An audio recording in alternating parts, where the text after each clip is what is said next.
Alexa ordering it to be stripped out. Do we know whether Claude is being used in Iran? Those 7,000 targets. Yeah, I mean, in my opinion, without a shadow of a doubt, the answer is always yes. Chunks signed the order and phased it out on the 28th, and then the bomb started falling the same day. And our colleagues at CBS, as we know, have confirmed that Claude was used in those initial strikes and is still being used. And the reason for that is simple. Claude is effectively the backbone of Palantir's Maven targeting system, the platform running inside the kill chain.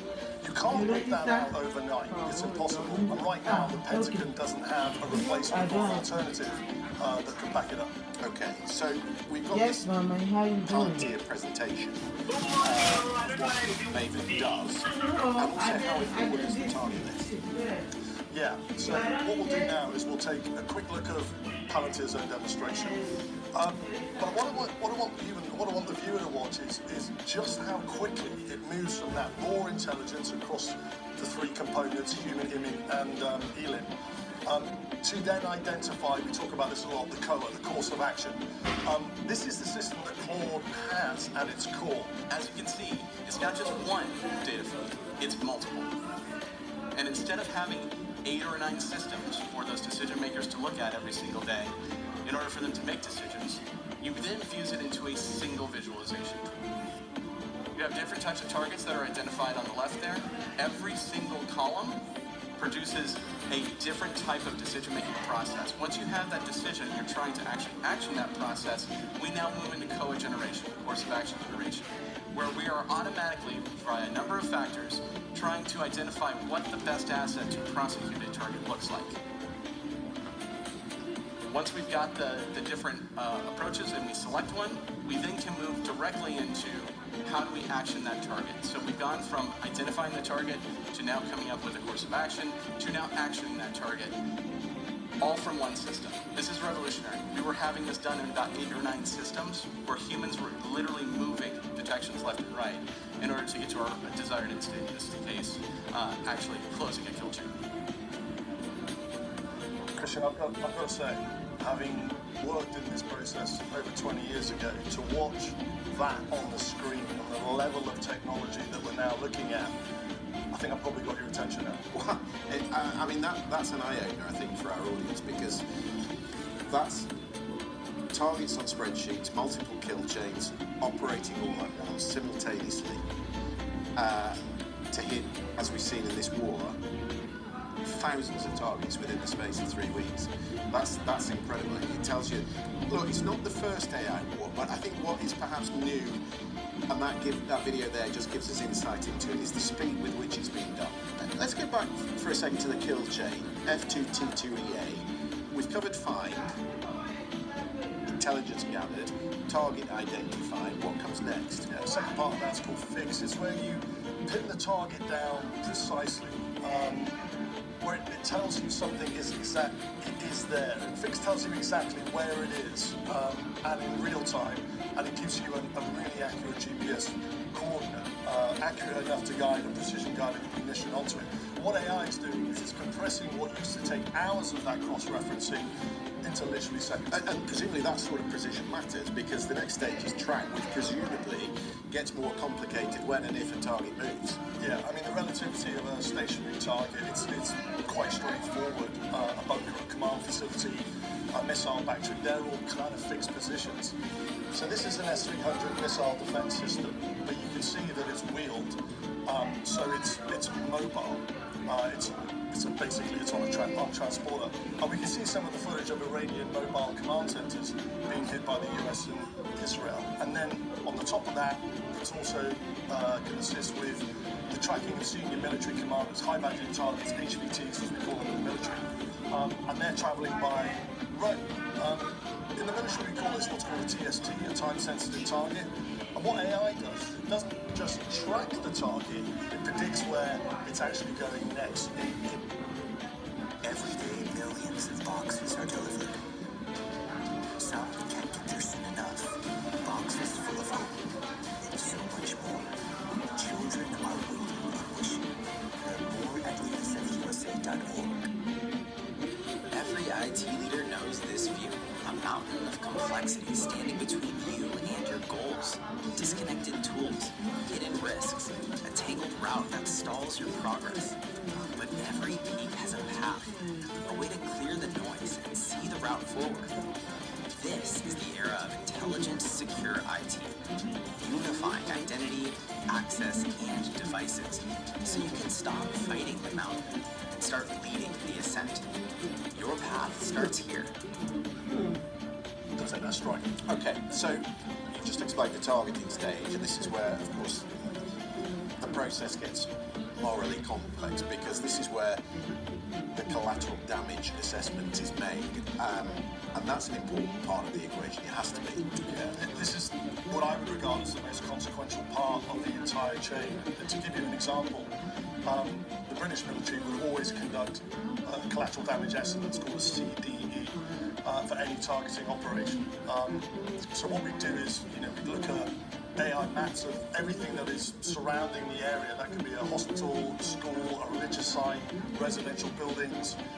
And the AI will calculate what's called a likely blast radius using different weapon methodologies. And then the model would calculate probable casualties or collateral off the back of that. And in theory, that information should determine whether to strike the target and what weapon you're going to use to strike that target. In theory.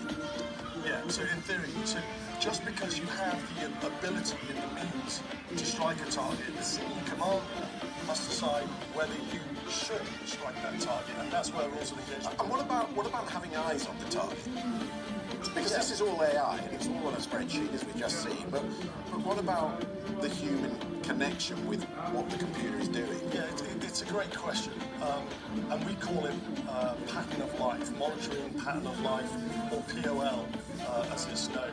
And what you're doing effectively is you're monitoring the surroundings of the target over a period of time. That's why drones are so good for this, because they've got long lighter times. And what you're trying to do is identify any transitionary information that could lead to potential collateral. In essence, really, the AI should cover up the human mistakes. It should be able to spot where there is a flaw in the system. Yeah, so if your target is a school bus, for example, that comes by at 8 a.m. every morning, then through that POL and the AI should pick that up. Or if there are kids that go out and play football at certain times of day near the target, for example, that's what POL should pick up. There are other elements. But it's not what we're doing. Targeteers, and I spoke to a source that was a targeteer inside NATO, and he was telling me about a weapons malfunction, for example, or a secondary explosion, secondary effects as they call, and that could be an improvised explosive device. Something that you might not know about, that you will be building a collateral damage estimate around that could impede the assessment of that CDE. So there is risk with collateral damage assessments. Which brings us to the school in Minab province in Iran, the biggest civilian catastrophe of this war. 175 people killed that we know of, and most of them schoolgirls. All went wrong. The investigation is ongoing, so we are hoping that will be transparent and that will come out in the course of time. But the Pentagon's own preliminary investigation concluded that the US was likely responsible. The strike was targeting a neighbouring IRGC, Naval Base Iranian Forces, but early indications are the coordinates used were out of date. This is an image from BBC's Verified. You can see in the top right-hand corner of that image the proximity of the school to the base. This is a bomb damage assessment, so on that you can see buildings with visible impact and scorch marks. They're sort of 5 circles running across the screen, and then you've got likely scorch marks, which comes from the collateral, and then the white square in the sort of top left of the image is buildings that were actually destroyed. Right, but we know that by December 2025, 2 months before the war, the satellite imagery showed children playing in that courtyard. Yeah, and I think this is where I hope the investigation will focus, and this is where the questions in hopefully hearings that will come subsequently will focus on. Again, the targeteer that I was speaking to today he also offered a really interesting piece of information, and that within NATO, NATO's gold standard is that no imagery older than 90 days can be used inside the targeting process. Now, in that case, the score has clearly been there longer than 90 days, so the question is, was pattern of life being conducted? Well, let's get a view on that. Wes Bryant spent years at the Pentagon in the Civilian Protection Center of Excellence. It's a department that was specifically designed to prevent what happened at the MENAV school. Wes, welcome to the program. Thanks for having me. Appreciate it. We've just taken our audience through the kill chain, so find, fix, track, target, engage, assess. In your experience, where does the human actually enter that AI loop in practice versus what the doctrine, or where the doctrine says they should? I can't say where they're entering now. In the last year, we've seen such a kind of a de-evolution in standards and practices in military use of force in some of these operations over the past year. But the human, I could say prior to that, what the Pentagon and the entire DoD, the entire force were working on, primarily with the integration of Project Maven, was that humans are in the loop at every stage.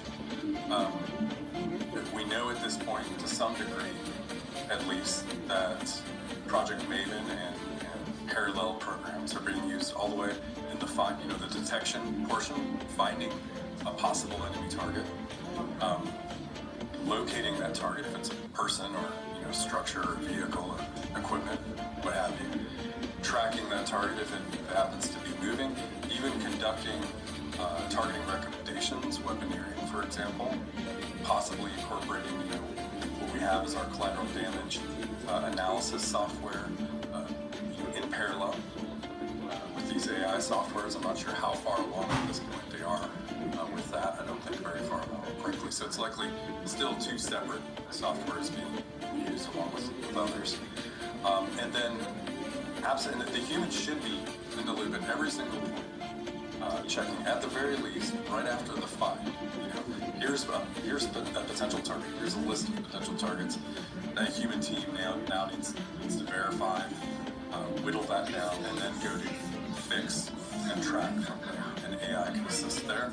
Pete Hegseth, the Defense Sec, has ordered the stripping of Anthropic's Claude AI from Pentagon systems, yet we know from CBS reporting that Claude is still being used in the targeting sets that have been developed in Iran. So does the removal of that AI make the kill chain safer or more unsafe? I'm glad you asked. It really depends on how the AI is being used. There are definite benefits to AI integration and targeting, and that's in data aggregation and refinement for human teams. It's also in flagging potential errors. I'd argue that had we had AI data sets and programming loaded in to flag for civilian populations a pattern of life, no-strike entities, in a simply programmed AI system could have pointed out to the target team in the case of an obstacle strike that, hey, actually, this is listed as a school on Iranian websites. It's listed in Iranian Google map sources as a school. And also look at the imagery. Very easy to see that it's likely not a military compound with the sports and play areas and the blue and pink walls. And so AI could have easily caught what many humans should have caught all the way along the way in the targeting process here, if used properly.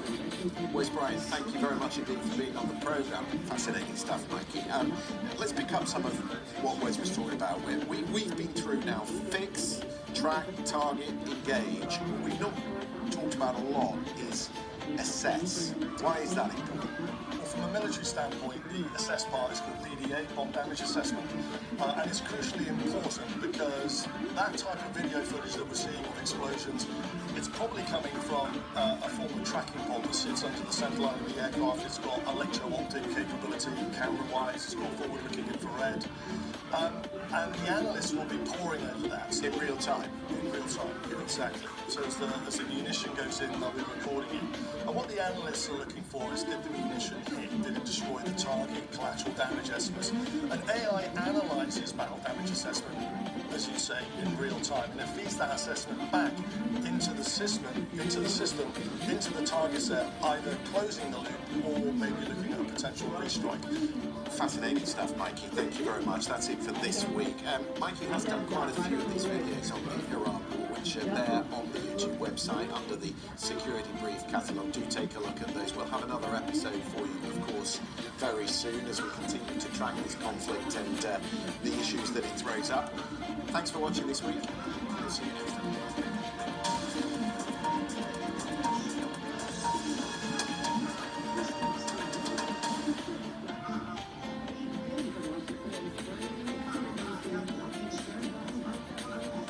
Ones who know well-prepared workdays land right on time. There's Granger for the ones who get it done. Remember your dreams, your future, your education? Has private student loan debt destroyed those dreams? It doesn't have to. Why refinances distressed or defaulted private student loans that others won't touch? They can save you thousands of dollars, get you a custom payment that you can afford, and they don't care what your credit score is. Don't let private student loan debt ruin your life. Call Why Refi today.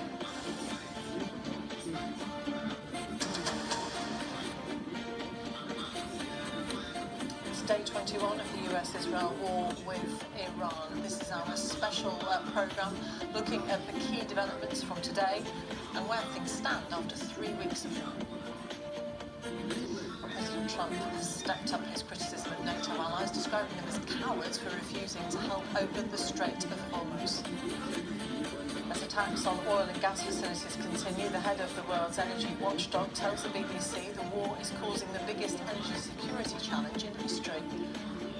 A blast blows a crater just inside Jerusalem's old city after a warning of incoming missiles from Iran.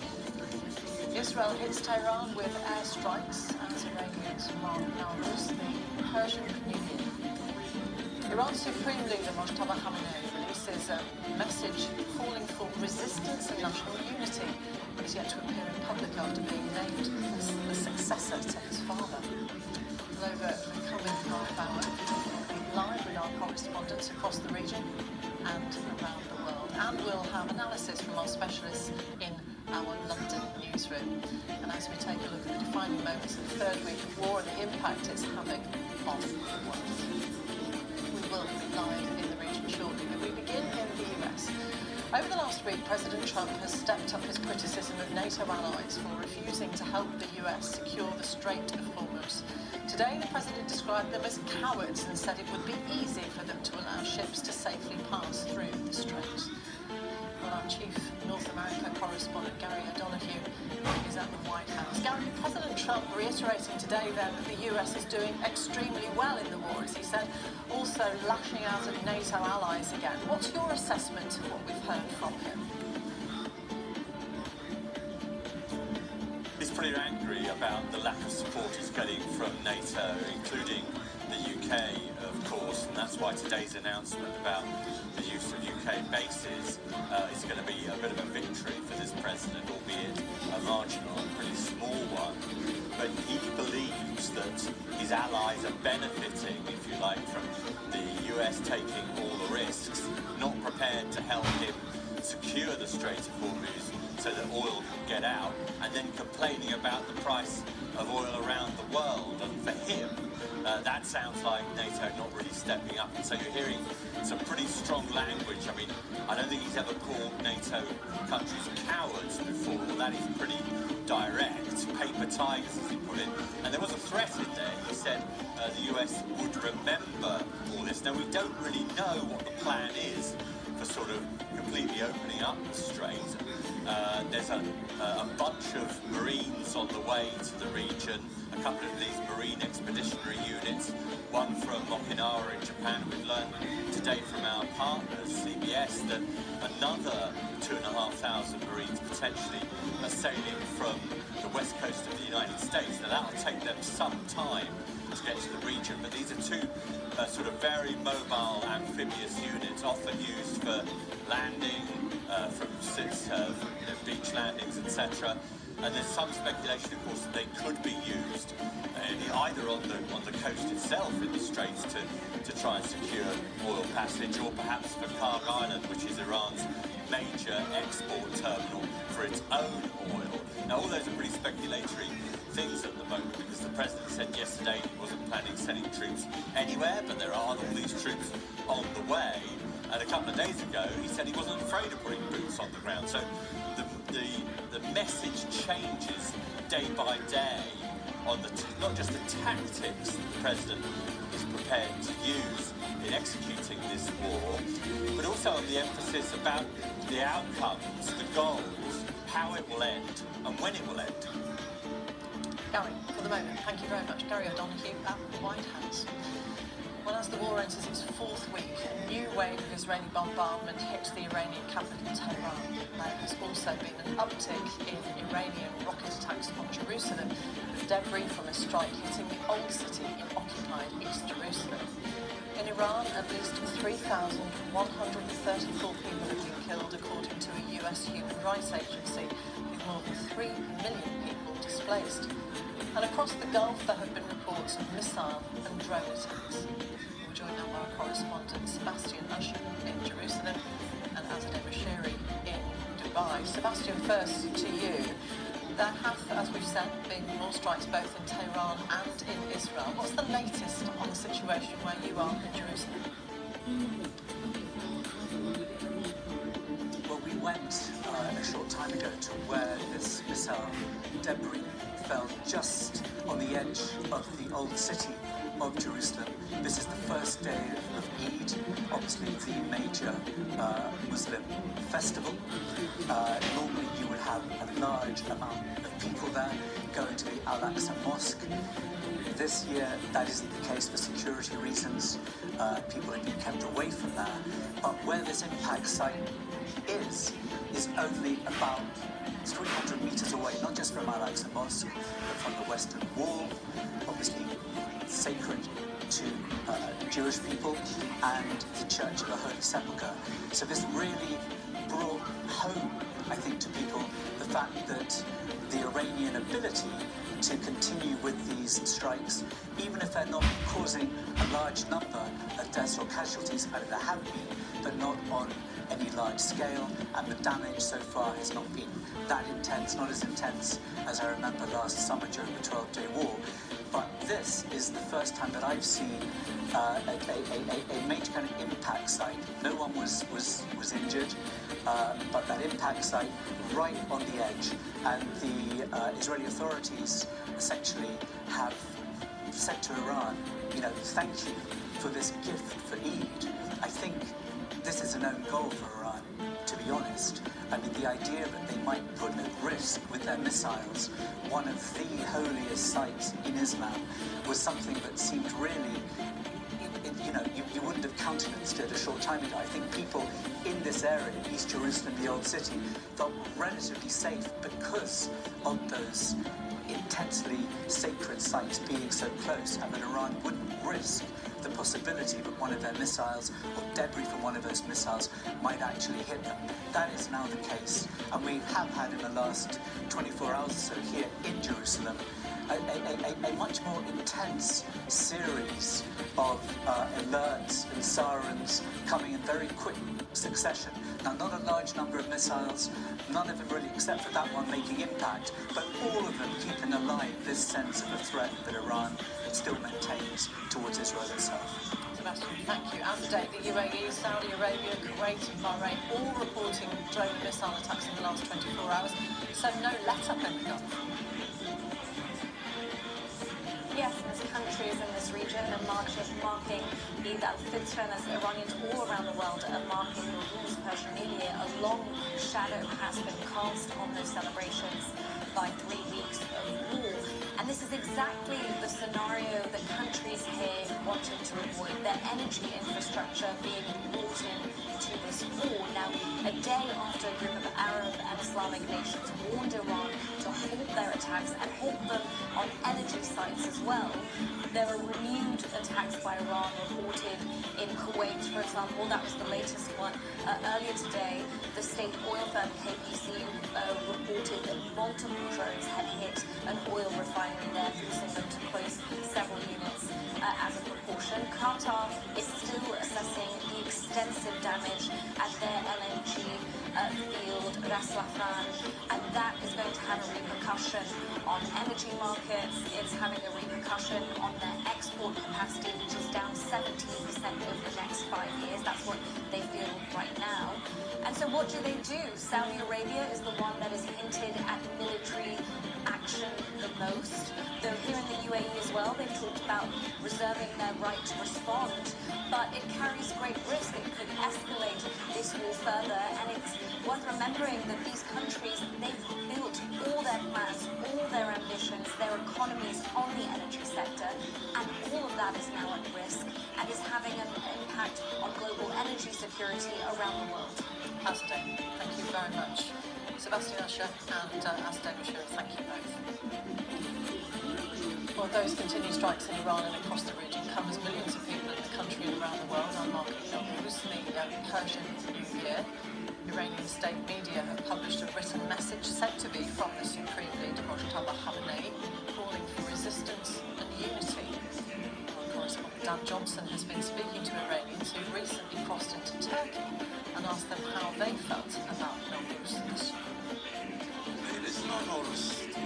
Many people are mourning because of the 2 months before the killing of one people of the world understand my country. Very hard. We can't celebrate Nowruz this year unless we ensure the fall of the regime and that the families of the fallen can celebrate with us. But heading the other way and carrying opposing views meant this family supporting the regime. America, Israel. America and Israel should keep their hands off Iran. We just came to Turkey for 3 days. Now we have Nowruz, so we came to buy things and we're going back. Long live Iran forever. Dan Johnson in Turkey. Let's speak to Siavash Ardalan from BBC's Persian service, which is used by 24 million people around the world, majority in Iran, despite being blocked and routinely jammed by Iranian authorities. Siavash, this is the first Nowruz that Iranians have had during wartime since the 1980s. How are people managing to mark Persian New Year today, if at all?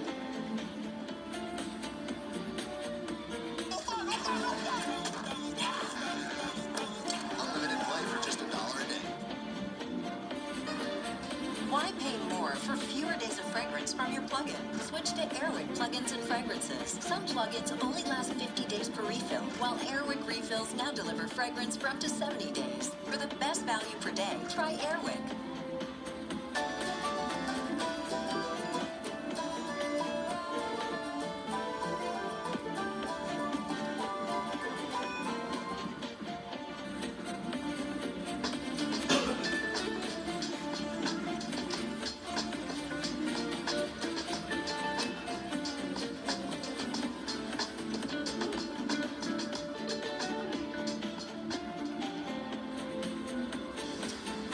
As you saw in those clips, some people choose not to celebrate at all, given the conditions, but some people, in fact, find Nowruz, and the story of Nowruz is a story of resilience. That's why they do want to still keep the tradition alive. And don't forget, Nowruz is a very ancient tradition. It's rooted in thousands of years of history for many Iranians. So even, as you said, despite the fact that even in the 80s, when Iran was engaged in an 8-year war with Iraq, and even today they still celebrate Nowruz, and we have seen pictures today just before spring came in the afternoon Iranian local time. People were out and about in the streets, in the bazaars, not just in the capital, across the country, shopping as they always do before the new year approaches, and trying to make best under the current circumstances.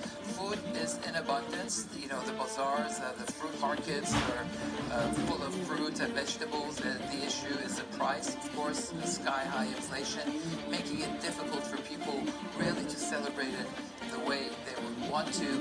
But the positive side, the half-full side of the glass, is the fact that not a lot of civilian infrastructure has been damaged. There's water running, there are no electricity shortages, and despite that attack that Israel carried out against Iran's gas field, still people have a good supply of energy, and that doesn't seem to change unless the situation escalates, and that's really what's worrying many Iranians, no matter what they think. On one hand, you have supporters of the regime, you call the hardcore regime loyalists, who are out and about today in the streets, in the cemeteries, remembering those family members who have been killed in this war. And then you have people who are very much opposed to the regime. They're staying put inside their homes and just celebrating it with their family, but with a very somber and gloomy mood. So much for the moment. Thank you very much, Sovash Ardalan from BBC Persian. Well, let's turn to military strategy and the current state of play. One question that's routinely the most searched online is who is winning the war? To try to answer that question, here's the Security Brief's military analyst, Mikey Kay. To me, the big question is, what is the definition of winning? Is it the removal of the mullahs or regime change? Is it protecting the flow of oil, liquefied natural gas and fertilizers running through the Hormuz Strait and into the Persian Gulf? Is it about seizing Iranian oil? Is it about annihilation of Iran's ballistic missile program, or preventing Iran from enriching uranium, or some of the above? To me, it's just not clear. Now, there's no doubt that the US and the IDF have conducted, in the early days of Epic Fury, shock and awe operation, but we saw that in the early days of Iraq and Afghanistan, and that turned out to be a very protracted long war that turned into a quagmire. For me, it's all about the Iranian asymmetric threat, so their Shaheds, their fast attack crafts, their mines, and their ability to be able to reproduce those cost-benefit ratios at mass. And I think ultimately it will depend on the US's ability to be able to counter that and degrade that and destroy that asymmetric threat before we can even start looking at what the term winning actually means. Mikey Kay of the Security Brief. The UK has approved the use of its basis for the US to launch strikes on Iranian sites targeting the Strait of Hormuz. It comes after the Iranian Foreign Minister told the UK that allowing the US to use its military bases for operations in the Middle East would be considered as participation in aggression. We speak to our political correspondent Damien Grammaticus. Damien, tell us more about this announcement. Well, this came after a meeting of UK ministers. Now, from the beginning, first 2 days of this war, the UK had allowed the US to use UK bases to fly US aircraft targeting missile sites which were attacking UK interests, UK allies in the region. That now has been expanded to include US aircraft targeting missiles that are attacking shipping in the Strait of Hormuz and associated targets. So let's be clear, this is a broadening of that target list that the UK is allowing the US to carry out. It is not, though, the UK getting involved, as Donald Trump wants, with protecting the Strait of Hormuz. It is not the UK carrying out those attacks itself, but it is certainly a sign that the UK is concerned about those energy flows from the Persian Gulf. Now, opposition politicians here, Conservative Party, already call this a mother of all U-turns.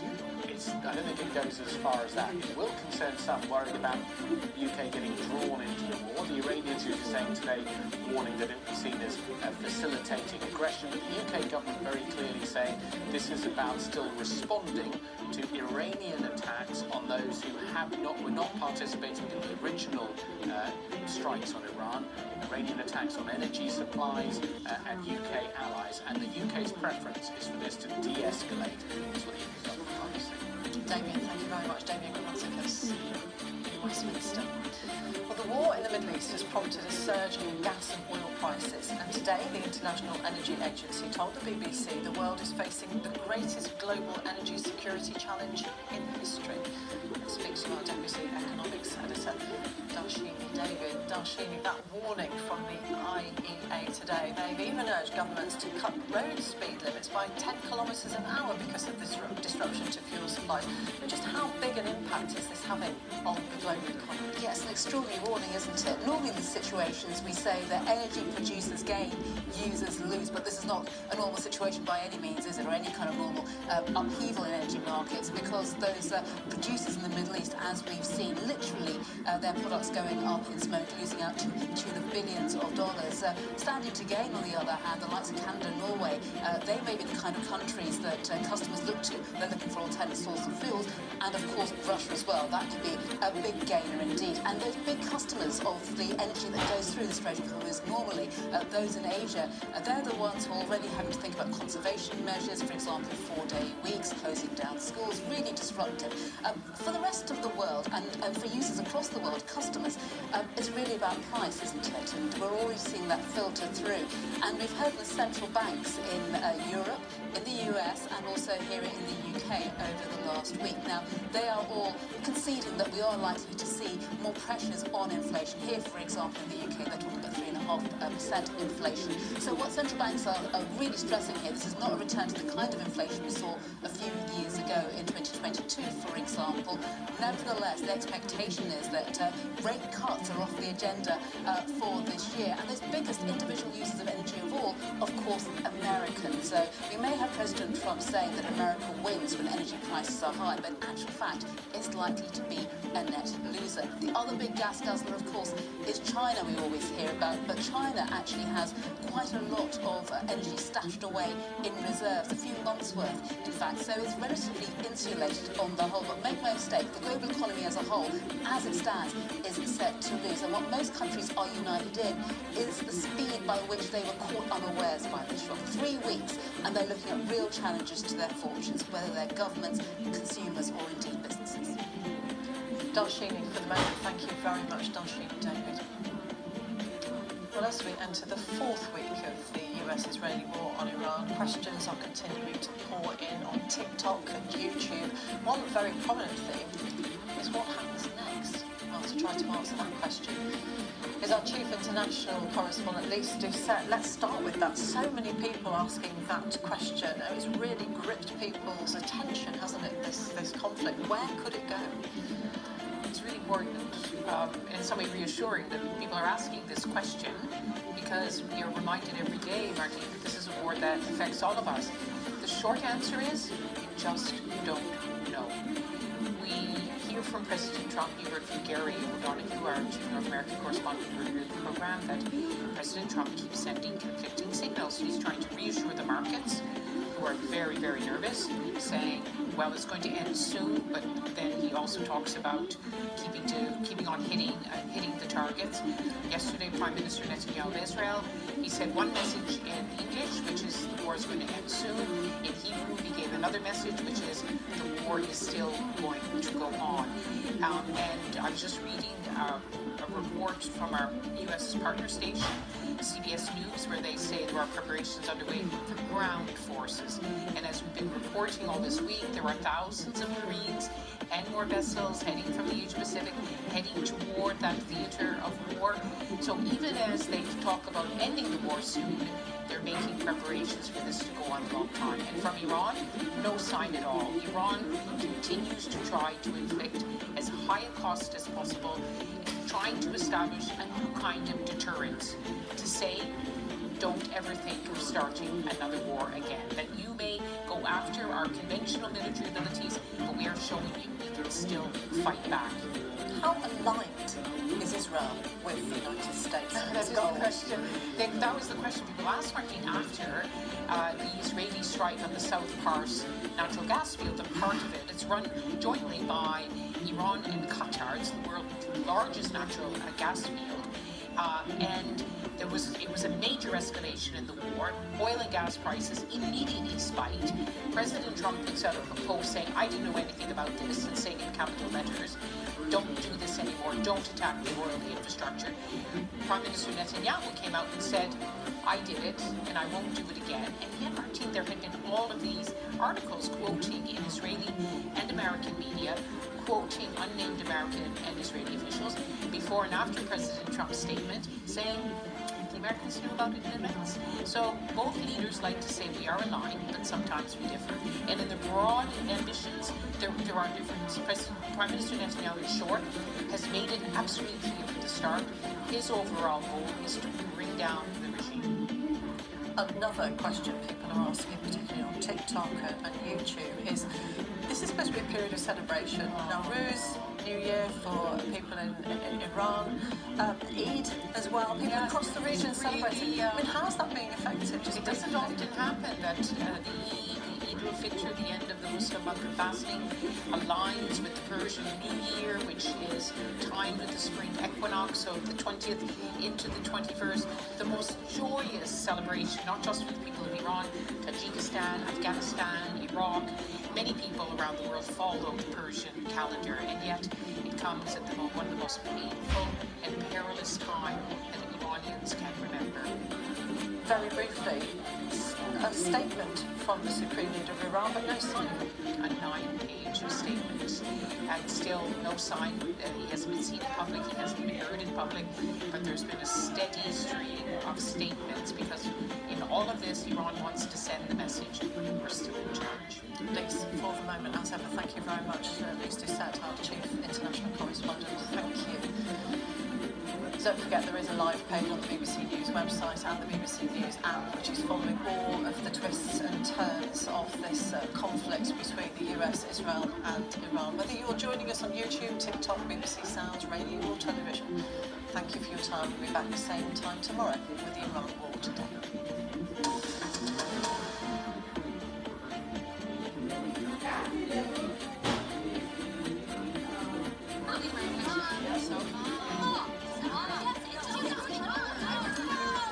Really? $200 to be that family? You're better off at Topgolf, where you and your family can have a good time at a fair price. No argument there. You need a dozen brands for your wellness routine. Just one you can trust. Swanson Vitamins has been helping people feel their best since 1969 with over 1,500 products. All third-party tested for purity, potency, and reliability. Swanson gives you thousands of ways to support your health. Backed by scientists, pharmacists, and nutritionists, every product is designed to fit into your wellness routine. All at prices that actually make sense. And with a 100% money-back guarantee, it's all reward, no risk. Click now and start feeling your best all with just one brand. Try Swanson Vitamins today.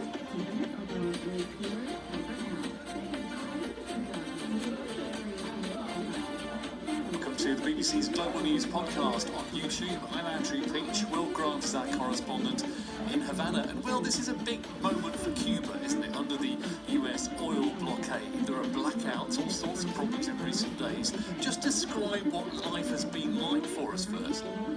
It's been a real challenge, Andrew. I mean, on the one hand, you have the blackouts, which really make life extremely difficult for Cubans. They've been rolling over the past 3 months since the US imposed a near total oil embargo on the island. But in fact, that embargo has been put in place on what was already the biggest energy and economic crisis the island has seen since the Cold War. So it was really sort of pouring petrol onto a fire, if you like, excusing the fuel analogy, but it really was already in a place of crisis.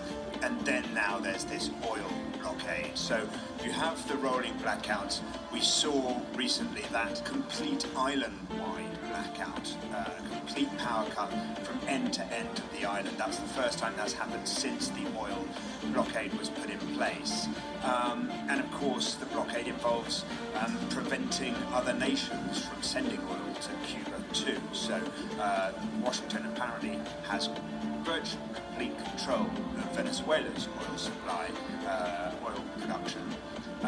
But it has also put pressure on other nations not to bail Cuba out. And we're seeing that manifest itself in the streets in a whole range of ways. Most noticeably, of course, course, is the pure lack of cars. There's just very, very few petrol cars circulating on the road. People are conserving what little fuel they have, either for their generators or for the most important trips that they need to take. Otherwise, people are on bikes, they're walking, some have electric vehicles they're using, but the city feels very, very switched off, very shut down by and large. How sustainable is the life that you're describing now? How long could that go on for?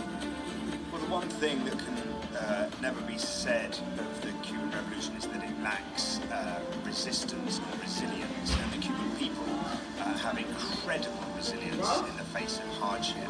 So there is a sort of willingness by the Cuban authorities to continue to sort of push back, to show defiance in the face of Washington's pressure. But of course, people are exhausted.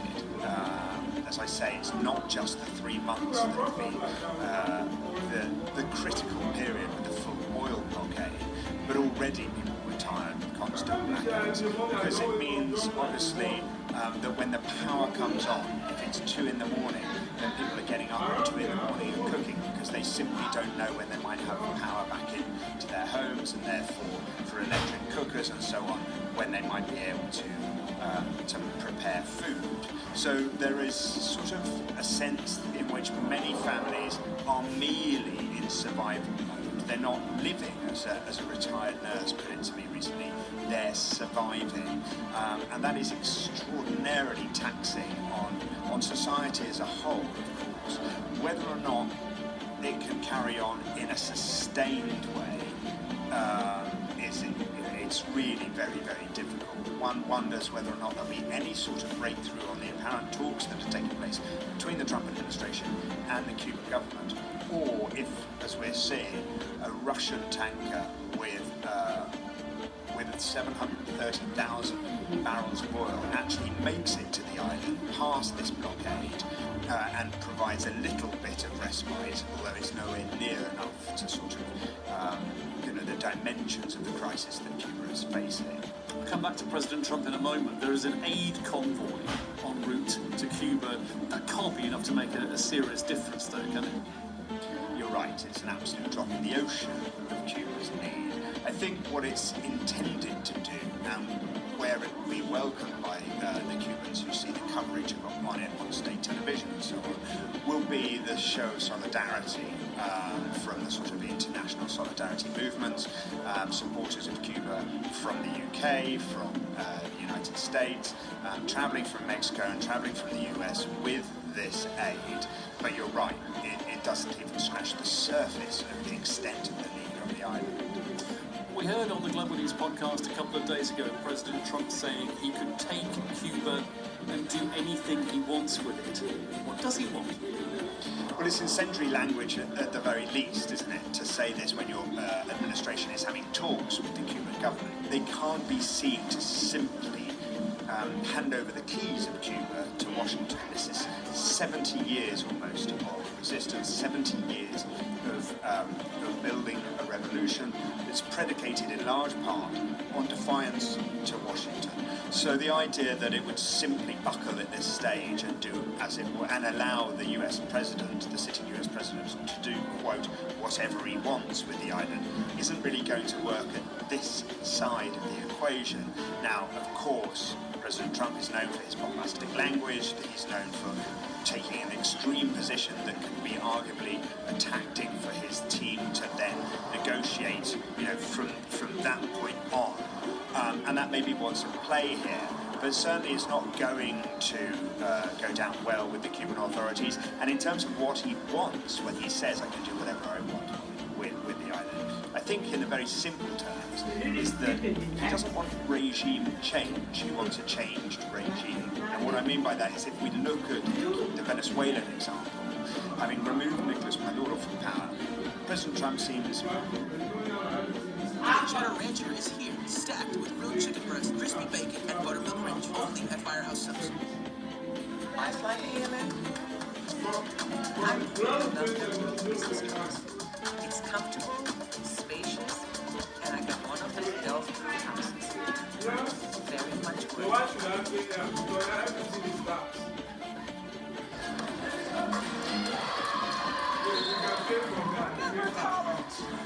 Now college is over, and here comes your student loan debt. Is private student loan debt wrecking your life? You need to talk to Wi-Fi. Don't let private student loan debt ruin your life. Call Wi-Fi today. To work with Delcy Rodriguez, Nicolas Maduro's former vice president. The relationship seems to be working, he's getting what he wants out of it, and I think he would be looking for some form of, as it were, Cuban Delcy with whom he could work here in Havana. It's not clear who that person would be, and for that person to not have either the surname Castro or associations with the Castro family would be very, very difficult, particularly if, for Secretary of State Marco Rubio, US Secretary of State Marco Rubio, he's talking about sort of wholesale change at the top of the Cuban leadership and full kind of economic pivot in terms of the way this controlled economy works. Those are tall orders, and this is not a place that does wholesale and sweeping changes overnight. It tends to be very glacial, drip feeding of changes over time. So in that sense, I feel like the two ideas really are at loggerheads. Do you have any sense of what people in Cuba want to happen? Of course, it might be a spectrum of opinion, but what do people say about this kind of thing, apart from they'd like not to have to get up at 2 in the morning to cook their dinner? It is a spectrum of opinion, but that is really the bottom line. It's the vast majority of people, wherever they fall on the political spectrum in this nation, just simply want things to get better. They're exhausted, Andrew. They just really want things to get back to some degree of normalcy where they can take their cars to the petrol pumps and fill them up at a price that's meaningful to them, not at a price that is completely out of their purchasing power. Pensions are really just token sum, really. They're nominal. They barely buy people a carton of eggs each month. So, that's difficult after after years and years of dedication to the cause, as it were, doing what was asked of you. You've been a teacher, you've been a doctor, you've done what's been asked of you, you've been a good citizen, and at the end of your life, you're essentially left with virtually no safety net. The healthcare is in dire straits, and education is not what it once was. All of these things that have been the pillars of the Cuban Revolution are in deep trouble. A lot of the frustration is still being directed at the Cuban government rather than the Trump administration, despite what Donald Trump is doing in terms of this full fuel blockade. And final thought about Russia. Cuba had an ally in Russia and the former Soviet Union for a long time. Where is Russia now? I know there's an oil tanker heading for Cuba under a Russian flag, but what else is going on with that relationship? It's a difficult one in a sense for Russia to decide what to do here. It's a calculation for Putin and for Russia whether or not it actually wants to step up and support, yes, an old partner, but not one that necessarily provides the same relationship that it did in the Cold War. This isn't the Cuban Missile Crisis. This isn't, days after the Bay of Pigs.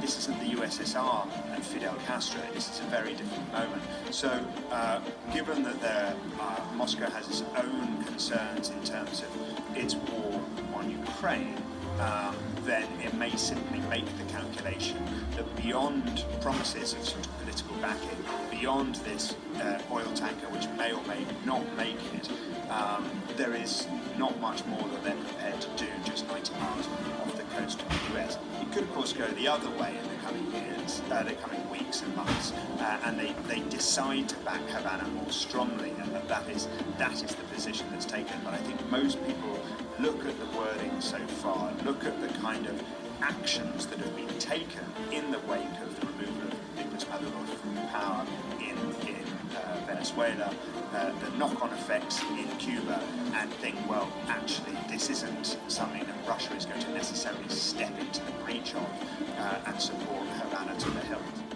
Thanks, Will. It was Will Grant, our correspondent in Havana. For more from the Global News Podcast, click the link below.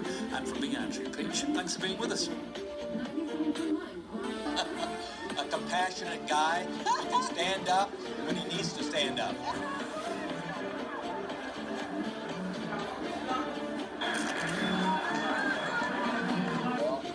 been all over the world. It's about every country in the world. And I have to say, the Russian women are probably the most beautiful women I've ever seen anywhere in the world. So many of them. You know they said this man died? Yes. All the industrial products you need. Granger. 86. That sickness is not good. You see his face. First of all, I just want to say, I'm alive. How do you prove that you're not dead? That's the problem facing Benjamin Netanyahu this week. Let's play. Where is The A videos of Benjamin Netanyahu are not stopping. You might have heard the fake rumors that the Israeli Prime Minister had been killed. There were these photos of him. What make our bend like that? Airstrike Because of his fan, there is something, I don't know how to call The thing is, they were generated by AI. Some But to give people, you a when you sense see of how them, far they are this getting fake old. They are story still spread, staying in their in the last week, So the that Israeli pain, Prime I've seen Minister has several posted people going multiple like this. videos They saying cannot stand still. I thought it was Yes. No, I cannot. Now I'm so all over my body. and I'm Asma Khalid, You see, Washington, why D.C. people want me to marry to make sure she cannot give me the vaccine because you don't want us to separate. That's how you give you. That was the That's best. why we're hearing from So Peter when you see me, Moritz, who's you written cannot take more food extensively in my on the mouth. questions of propaganda and disinformation, including the brilliant Man, where the person is like nothing Plenty, but me, I'm going to win. It's very just augmentation of what we've seen on social media, what we've seen historically. Don't look at us, But please. first, we'll hear from one of our colleagues who specializes in all of this. Last week, Thomas Copeland he was like, BBC Verify, and I spend my days trying to you. debunk AI Simple. generated fake I kill news. her. You Your didn't social call media me, feed say, boy, trying you to tell kill you me. what's real, what's not real. And that's a job that's becoming harder. No, me, I'm not supposed to. We're I just see the in man my we wanted hand. to talk to you today. Yeah, Thomas, we are here to do something which we did. Every time Tony will come in, he'll be begging her. Where did we all first hear this rumor that Benjamin Netanyahu So that I'm going to walk in on that. I was sitting on my bed at home taking a picture I told me last week. from BBC Verify I don't know where today I'm about going another to AI story. And as sometimes you will do when you're in a TikTok, you'll take a look at the comments, and the comments are all saying, you need to look They at have the man six in their fingers. street What now. about We the have six one man. fingers? No, apart from that, No, I know what that's Maybe I've been on the tube, I've missed They some have of the it. fast-moving developments in the online world. And so on my TikTok, I went up to the top corner and You don't know what searched happened on fingers, Sunday. and I saw reels What of happened? videos that Gladys were will making put claims that that news. a press Emmanuel will put you on. on the Everywhere will be Thursday. hot. These claims said, this is AI, this is the AI version of Netanyahu. How do we know? They said, well, he's got 6 fingers, was the claim in some of the videos. I quickly looked into it. In reality, of course, he didn't have 6 fingers. The HD version of this press conference showed there was an ever so slight shadow on his 5th finger, and one frame within this quite long press conference. It fell into a long run of false and AI-generated pictures that we have seen since the beginning of the war, claiming to show Benjamin Netanyahu injured or killed, apparently in an Iranian airstrike. And such the volume of these claims that on Sunday of that day, so just a couple of days ago, the Israeli PM decided that he needed to do something for himself. He went to a coffee shop in Jerusalem and filmed a kind of proof of life video in which he said, I'm alive, I'm here in this coffee shop, look at my fingers. He held up his fingers. I only have 5 of them. But then what happens obviously after that? That video, we didn't that video, people are saying this video is AI generated, and on it goes. And since then, Netanyahu has published more proof of life videos. This conversation, the video showing him standing next to his ambassador Mike Huckabee walking down the corridor. Another proof of life video. No, that's it. My resting time is Saturday. The reason for that is because we have seen this No, no. If you want to run me all throughout my life is there now. Because Friday, Thursday, Friday, and Sunday. unsure of what they can believe when they look at the pictures images come on the and screens. take the day program. If you can take the day program, I can fit you. Yes. Nobody wants to hear. What you got to get? So tell her. Well, what we did was we debunked the various AI-generated pictures and images. We debunked this six-finger claim by showing the HD footage that clearly showed that he didn't have a sixth finger. We showed the proof of life video in the coffee shop. We had multiple angles that were shared on social media by that coffee shop. But of course, the comments then are filled again with folks saying that this is sort of AI-generated content. And you're left as a reporter in this slightly difficult position because you're saying to yourself, on one hand, you don't want to chase online conspiracy theories down a rabbit hole, and we want to do a service to our audience. But equally, it's the case that more and more Well, people they seem like me. Why is she after me now from me to TikTok timeline. Well, so me, I'm the one who be like videos, conspiracy theory videos. We want to be the next video saying, no, stop for a second. It's not real, and here's how we know it's not real. Do we know who started the rumor that Netanyahu was killed? Where that idea originated from? Since the beginning of this conflict, images have circulated online, AI-generated images appearing to show Netanyahu injured after Iranian airstrikes, and they form part of a much wider tapestry of fake content that's focused So particularly let's not forget about that. claiming to show I know on Sunday, author misbehaving. You know that, right? No, what happens is that all that content On Sunday, author is off the then what happens is these false claims are repeated by hardline They're the one who wants actor to misuse. false Yes, claims. practically. On Sunday, you know that Mr. Madden. Yes. Oh my goodness. Okay, AI-generated footage claiming to show that he has been killed or injured and suicided round and round and round. And so if we try to track down exactly where this content first comes from, one of the things that BBC Verify is spending a huge amount of time doing is this thing called reverse image searching. We take individual pictures or frames from videos, asking search engines where did this first come from. Sometimes we can have success in tracking down the account that first posted them. In the case of these videos, it's very, very difficult to do because they have emerged often from multiple sort of anonymous accounts all at the same time. And so this begins to bubble up, bouncing back and forth from those trying to make money from it, and those who are trying to control the message from it, until like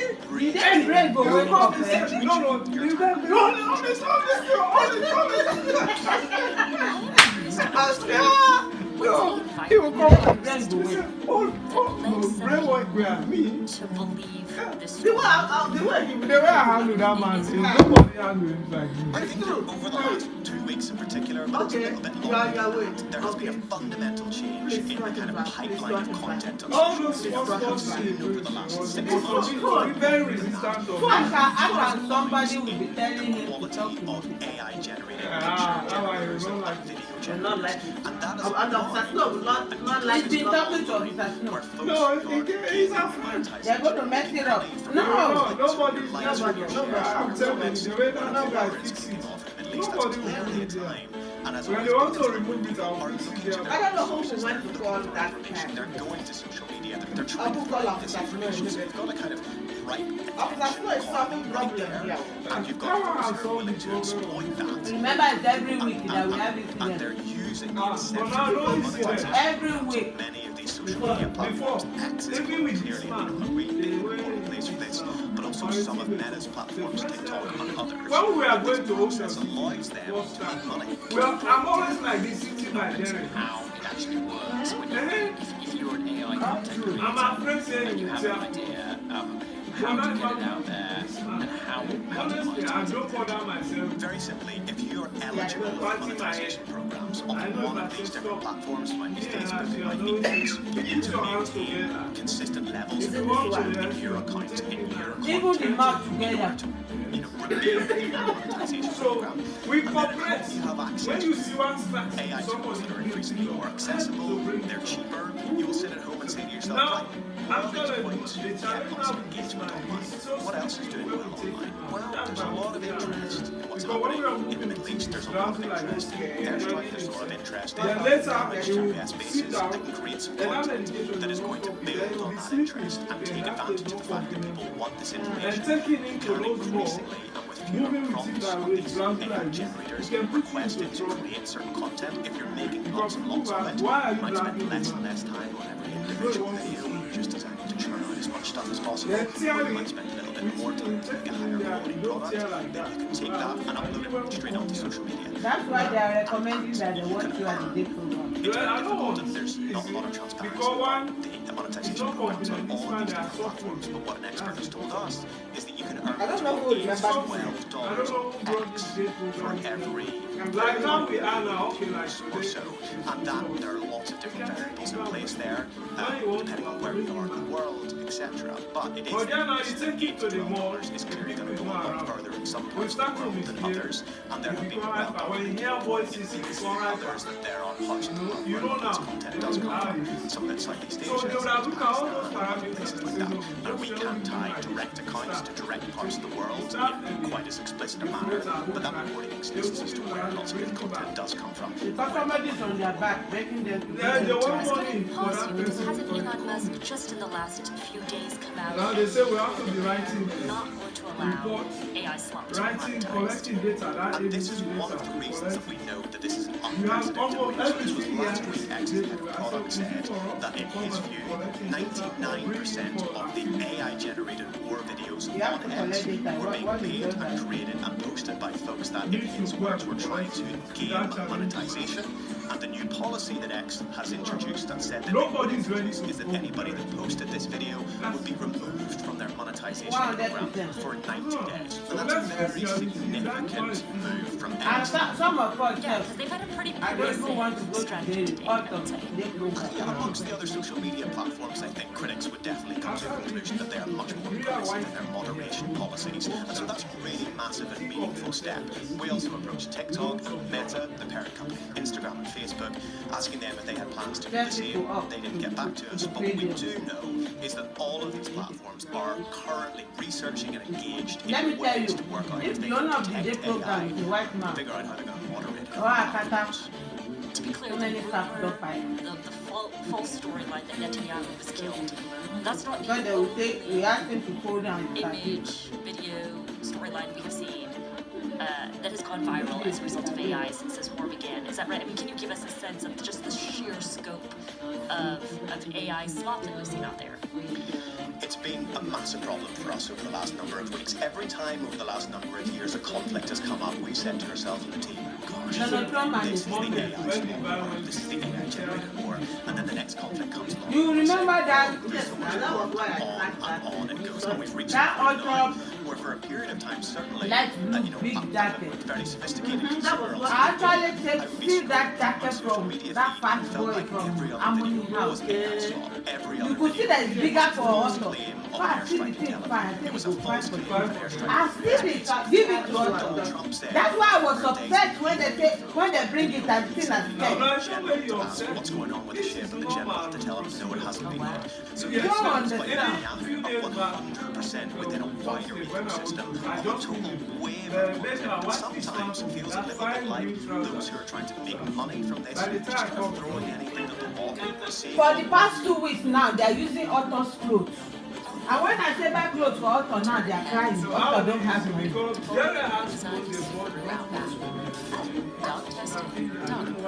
You don't finish them now. Because they allow new people to finish.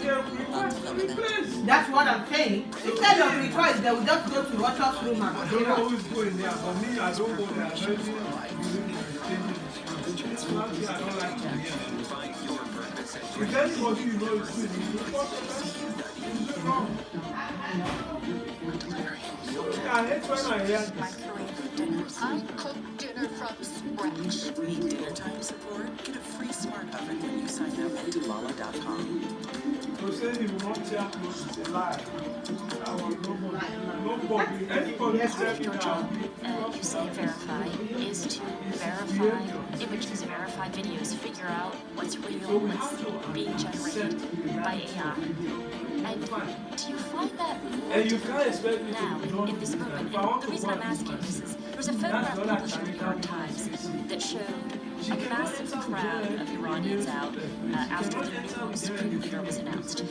And that image was criticized by some as being generated by AI. And I actually saw the New York Times publicly respond and say, no, this was a genuine image taken by a real journalist in Iran, and that they do not use AI for photographs to generate, and to manipulate images.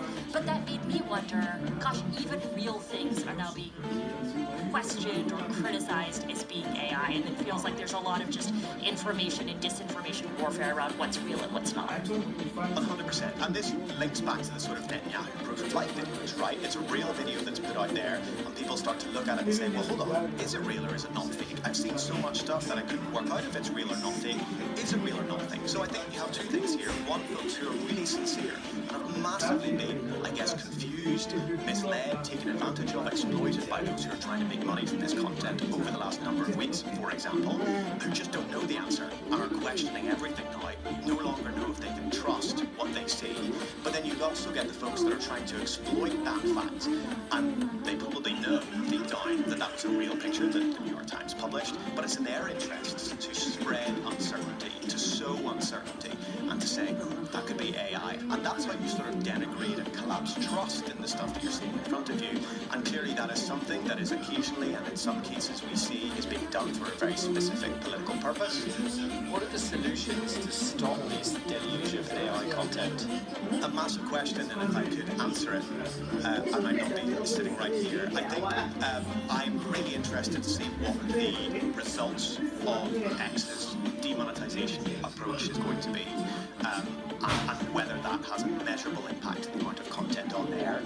Lots of different social media companies are investing more, or certainly talking more about AI detection and moderation. There is kind of a fundamental tension, and this is what experts have told us. There's a fundamental tension between, prioritizing on platforms content that will get lots of engagement, that is relatively cheap to produce, and that will normally come through a sort of AI pipeline, and information that is always accurate and authentic. And that's a difficult tension to resolve at social media companies. And social media companies over this year in particular are going to be looking really hard at that. I think there are other people in the space who talk about other things like content credentialing, trying to put metadata and labels and watermarks on content so you can prove when they're real and where they're fake. I think ultimately, though, all of this comes down to individuals, and we're just trying, at Verify we do this all the time. You can go online and find our transparency videos trying to tell people, here's the different approaches, here's the different tools that you can use to try to spot the real and the fake at home. And the end result of that will be moving away from a space and a mindset where we say everything, we trust what we believe until we're disproven, to maybe saying, well, we're going to be slightly more suspicious until we have proof that something is real. Thanks so much, Thomas. It was great to talk with you. Thanks so much for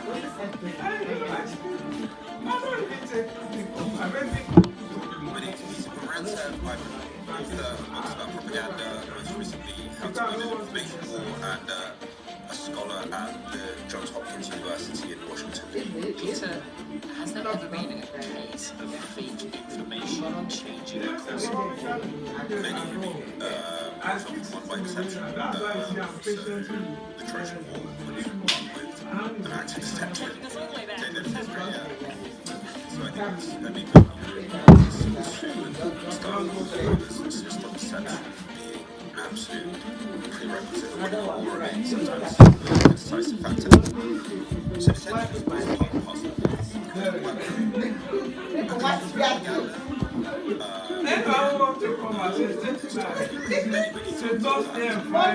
You go Thursday, Friday. I'll take back your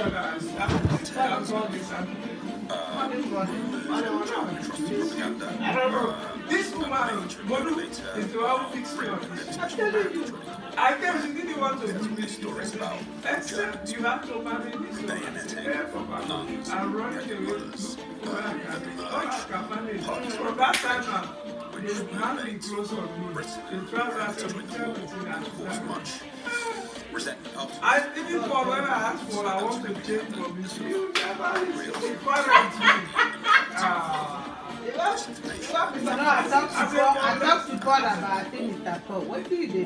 What do you make of the I say that we're seeing okay. around the Iran war now? So it's always I do not tell us things. I mean, it's really just One thing that you don't want to change is Abu is the only original source I have for this.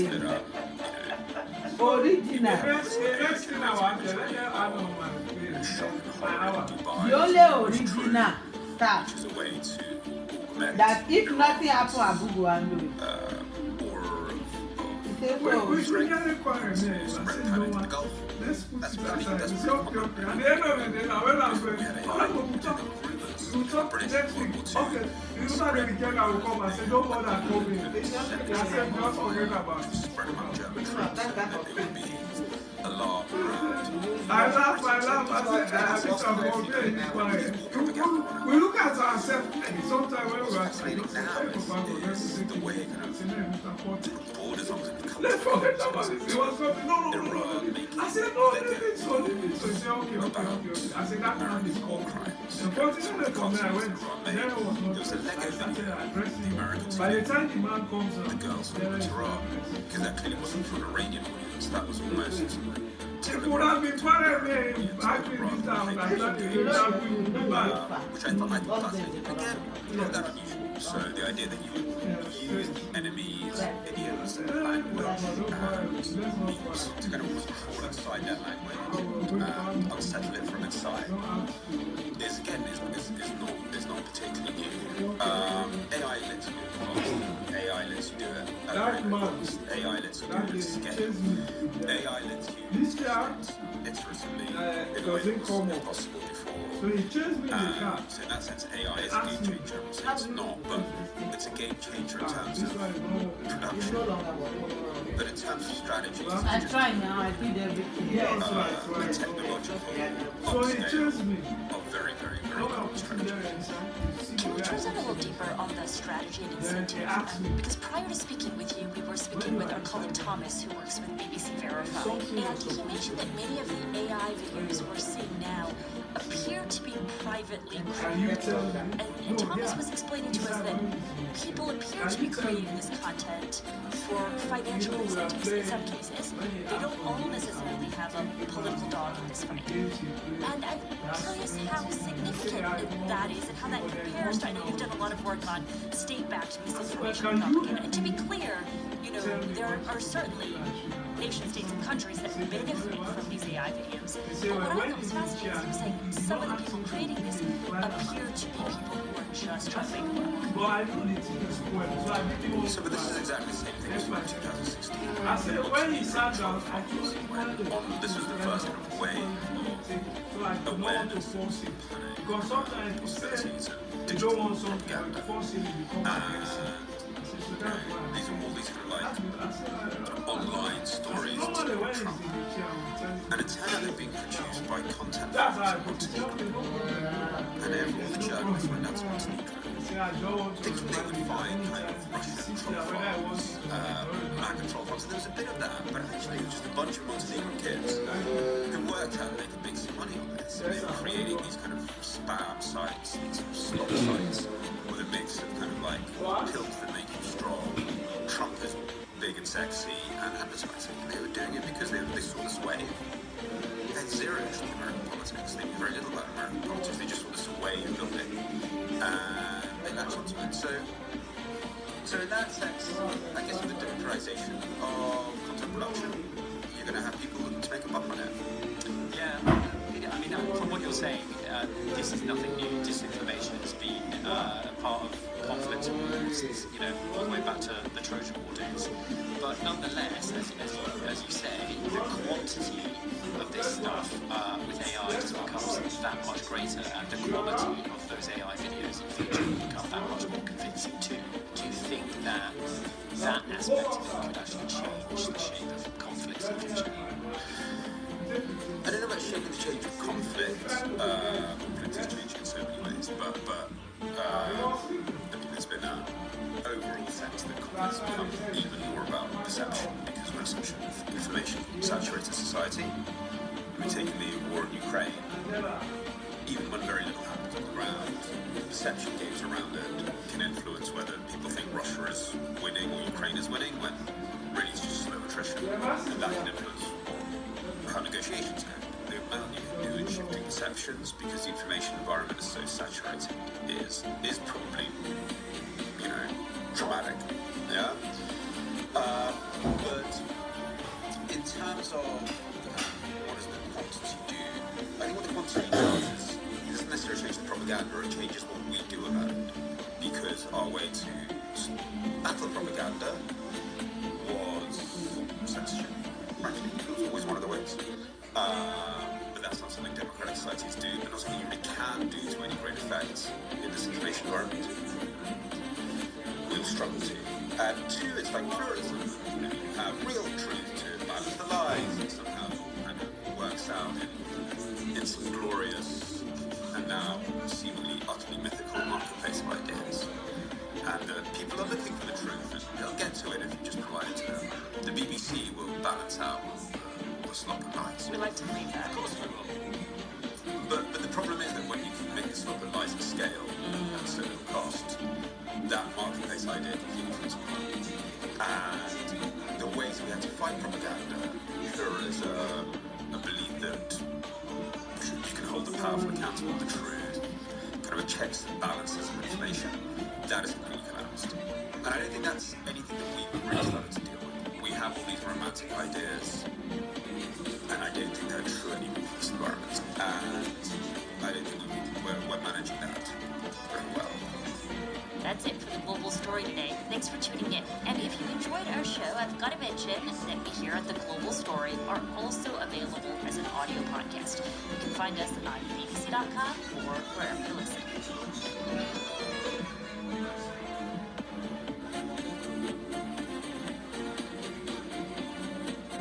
Open ingredients that are powered by plants and research-backed. Buy organic. Give it a shot.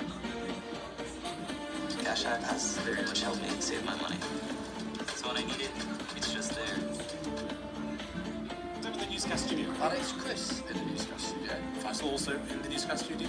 Please welcome back Jane Corbin from Panorama. Hello. Hello. How was it making a half-hour documentary program, which is like a serious bit of work, but the story's just unfolding around you? And of course, your Panorama about the Iran war is the one I play right now.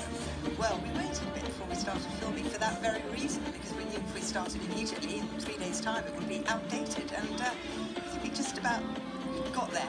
It escalated enormously, obviously, in that first week. And yeah, well, I'm glad that you found it useful and interesting. And I hope people will watch it on iPlayer. It's extraordinary to put something like that together in a week in which so much happens. Obviously in Israel, in Iran, of course, most of all, in America, and in all the Gulf nations. It was extraordinary, and trying to pack it into a half-hour program isn't that easy. Well, let's see how we can do on this episode of the newscast. Faisal, as we're recording on Thursday evening, it feels today in the UK, or maybe actually around the world, this felt like the day that the kind of the consequences of the war came home to roost, really. Yeah, economically and in the markets. We did have a big spike right at the beginning of the first day. But I think what we got overnight was the sense of escalation. Markets had been sort of treading water, holding pattern. It was almost like a 50-50 split between this is all going to go away relatively quickly, by that in weeks, and this is going to be the worst case scenario. So we saw this exchange of fire with some of the most important energy facilities in the world, and it was pretty clear that with those on fire, that this was the escalation that was much feared. And you're suddenly like, well, the probability of this worst case scenario is now much, much higher. Where does this end?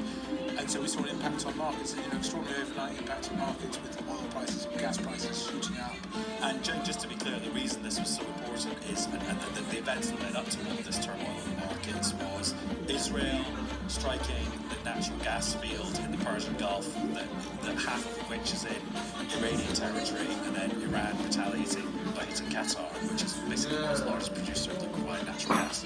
Yeah, that oil field straddles under the Gulf. The South Pars, the middle in Iran, are huge, and the part in Qatar very significant. And that's exactly what happened, sort of almost a chain reaction. And Israel bombed Iran. Iran retaliated by bombing the gas facilities in Qatar. And Qatar is a real linchpin in the Gulf and in what's happened in this war, because it's kind of been an intermediary between all sides in the past. It's got the biggest American air base in the Gulf. It hosted the talks between Hamas and Israel, and in fact, for many years, Hamas had its headquarters in Qatar. It has had good relations with Iran. It's kind of managed to sort of keep everybody in play. So hitting Qatar was was obviously for Trump, for President Trump, was a bridge too far, and he reacted accordingly. We can talk about his tweet in a second, but Faisal, I just wanted to rewind a little bit, and you were talking about the worst case scenario. Just explain what that worst case scenario is and why it's the worst. Well, if we go back 6 months, maybe even 3 months, if you would have told me the Straits of Hormuz would be blocked, and obviously that's the reference to that sort of small bit between Oman, the peninsula of Oman and Iran, where it's sort of navigable for 10-15 miles, and you were seeing missiles flying over the Gulf in the direction aimed at capital cities and oil installations. I would say that is the worst case. But essentially, we would be looking at regular gas prices. We would be looking at a supply issue that would primarily impact on Asia, but then because Asia would then seek to back up their supplies by buying in global markets, would then have a cascading effect on Europe and then the Americas. Competition and stuff. Exactly. I mean, literally, I can show you a chart of astonishing, like these. Described these LNG tankers full of gas, which were heading through Europe, and then as soon as the Iran war breaks out, they do a massive U-turn in the Atlantic and go back through the Exactly. You will see extraordinary things like the US Treasury Secretary saying, well, actually, you know, it's Iranian oil. You can now buy it. That's where this is going, because they want to, they want to sort of calm down the oil price. And I think the big picture here is that the economic impact is not some accidental byproduct of this. In terms of the Iranians, it is their leverage, it is their counter-weapon, it is the very point.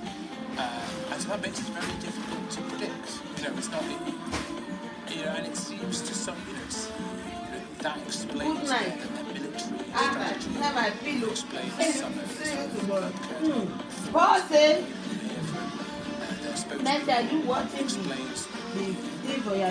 American response from the Treasury Secretary to try and diffuse that. But it means that you're trying to predict the impact, as we try to do, as the people back we try to do. It's very, very difficult. And it is not economic consequences in the UK. Any other ship they allow Thank you. But Jane, you've printed off Donald Trump. I'll press Abu head in this house. Having looked at a lot of Donald Trump posts, yes, the timing tells you something. No, I'm okay. You want to kill me? I think it feels the consequences of this are even greater than a lot of these 2 a.m. posts. There are capital letters in this post, and it's a very long post. And he's accusing Israel for violently lashing out at South Pass gas field. It's almost the language you'd think he would use about Iran, but he's using it about Israel. And then he says, in capital letters, no more attacks will be made by Israel. And then goes on to say, we are taking the upper hand, and we will do whatever we need to do without the help and consent of Israel. We will massively blow up the entirety of the South Pass gas field. He's talking about if Iran was to retaliate against an innocent, as he puts it, which is Qatar in this instance, and what happened overnight. So, I think he's not mincing his words. Joe, this is where we get into the different war aims that America and Israel have. What they regard as an end game, what they regard as the ultimate, each of them regard as an ultimate goal. Yeah. Segment releases immediately and blocks acid that causes heartburn for 24 hours. Feel the difference. Chile lime sauce is perfect for adding flavor your way. What's your way to taking it? They were seated shoulder to shoulder, and they made it very clear this is a joint action. But as the weeks have gone on, as you say, they've diverged.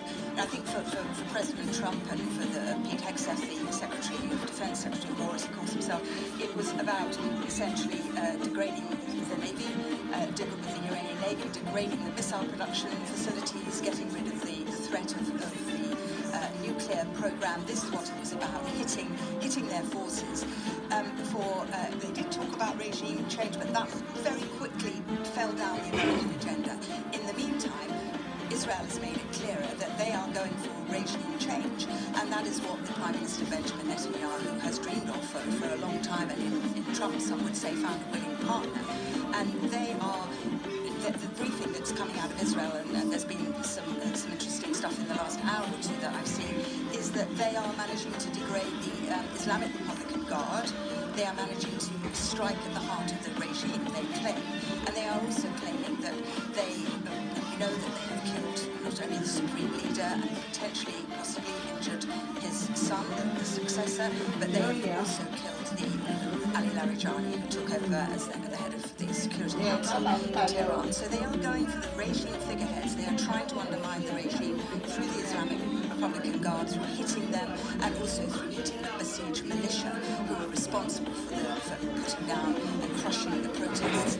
And all of this is Israel's attempt to encourage the people of Iran to rise up and to take over their own government.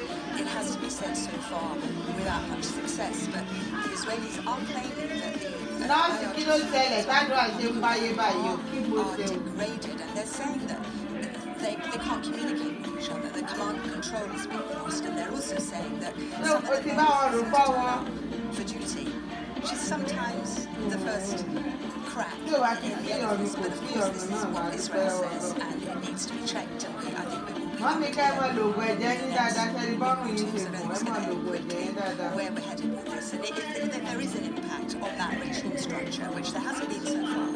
But then, of course, tens of millions of Iranians have to listen to Benjamin Netanyahu tonight pick up the signals that it's safe for them to then go out into the streets to take their country. And that's a big ask. And at what point do they do that? At what point do they judge it safe to go out when anything like that that's happened in the past has been met with brutal repression, and we believe even tens of thousands of deaths we don't even know. It's very, very, very difficult for them. I mean, the Israeli they have done it in the past. There was a Green Revolution in 2009 when I was in Iran, again after a disputed election. Protests largely. I think that's the problem, because with that, it's been called, with so many people, layers, prepared to stand up and to take over when the people it is very hard to know when such a web on so many levels. At what point does it fail? At what point is the pressure there? But it is significant, I think. But why don't you look gloves so what? Oh yeah, come on, let's see now. Out on the streets and suppress these protests, and we don't know what signal that's sending to the people. Ìwọ Ọlọ́run ọ̀tá ní ọmọ ìyá o. Free Saudi, free, gbogbo nǹkan free. You know, there's now claims that they've hit their 35. I don't know if it's true or not. And there's clearly fired a lot of missiles from somewhere. Where would that be if they've got lẹ́ni sórí ọwọ́ ìlú ìsàwọn ọkùnrin ó mọ̀ jọ. Taken out in Iran. They are claiming that tonight. They're also claiming that kí ni wọ́n fi ṣe? The production facilities for the missiles, not just the missiles. They are claiming that it's degraded to the point of being ineffective. This is the latest out of Israel. So ẹ wá fi design sí ẹ wá tẹ̀ fi ìyáálé. It said that the missile productions are degraded and the strikes are deep into the heartland of Iran, and they are, but you know, they still seem to with great success in recent days, being able to hit Tel Aviv, those missile batteries that haven't been able to take all the missiles out, and they have been falling on people. And just to take it back to the president, we've talked on Newscast a couple of times in the last week or so about how there's lots of people on the sort of Trumpian side of American politics who are happy about this. But I just wonder what the economic pressures are on Donald Trump, because a lot of the places, as you mentioned, fighting over oil, gas, utilities, and markets, that doesn't include America, because they've got energy self-sufficiency. Does that mean Donald Trump doesn't have to worry about the gas price in America increasing and annoying his voters? It probably means they don't have a supply issue or Venezuela oil, for example. Wọ́n jẹ́ kí máa ṣe oral drink fún yàyà ò lè rìn dáadáa wọn ní energy. Oral drink. They've already talked through to the ordinary American folk to báwọn ṣe ọ̀rá drink lọ́mọ fún so that kìíní yẹn máa wọ ó máa wọ sí wọn lára. Báwọn ní ìtẹ̀lé nìkan. It has an impact, and listen, I don't know, I've seen some of the polls and I've seen some of the filming that our colleagues have done out in the States, and it's highly noticeable. And I think probably if it was a universally expected and popular law, people would wear it, right? But you question when you combine that then with the promise that he made, which is no more of these rules, and these were part of the liberal kind of thinking and mindsets, and tweets, there always are tweets on there going back a few years where he kind of decried precisely this sort of with Iran. Then that is sketchy, and the timing here is very interesting, because if this continues, you sign that, we could discuss potential time frames on that. Obviously the markets indicated that they now think this will last a few weeks, maybe a couple of months. It starts to bleed into July, August, and doesn't go away, then you're obviously in the time frame in terms, and I say it again, had it been popular to start with, had it been university supported, then people would wear dollars for their gas prices, but clearly that's still the case. Yeah, the polls are very different, obviously, in America to what they are in Israel. I think in America it's around 56% disapprove of Donald Trump, disapprove of the war, disapprove specifically of Donald Trump's handling of it. And I think 61%, quite a big majority, want to stop now, even if American aims are not fulfilled. But in Israel, people may not necessarily be supporting Benjamin Netanyahu, his ratings haven't gone up, but there is a healthy majority continuing the war, because I think increasingly, particularly after the Hamas attacks and the strikes on that Israel did on Iran last year on the nuclear front, I think people do agree with the Prime Minister, a majority of them, that Iran poses what's called an existential threat, to Israel's very existence. So you've got two very different sets of polls there driving those two leaders, no doubt. And if we then talk about British public opinion, Keir Starmer clearly feels he's on the right side of it. Yeah, I mean, I think from Keir Starmer's perspective, there haven't been many moments he's had like this. If you think of the kind of Venn diagrams of politics, here you have someone who was an opponent of the Iraq War, who reveres international law, and most interpretations of international law, but not all, race and eyebrows around America and Israel's initial intervention. Then you have the gut feeling of most of the Parliamentary Labour Party, which is broadly in line with the Prime Minister's instinct. And then you have public opinion, which is also broadly in line.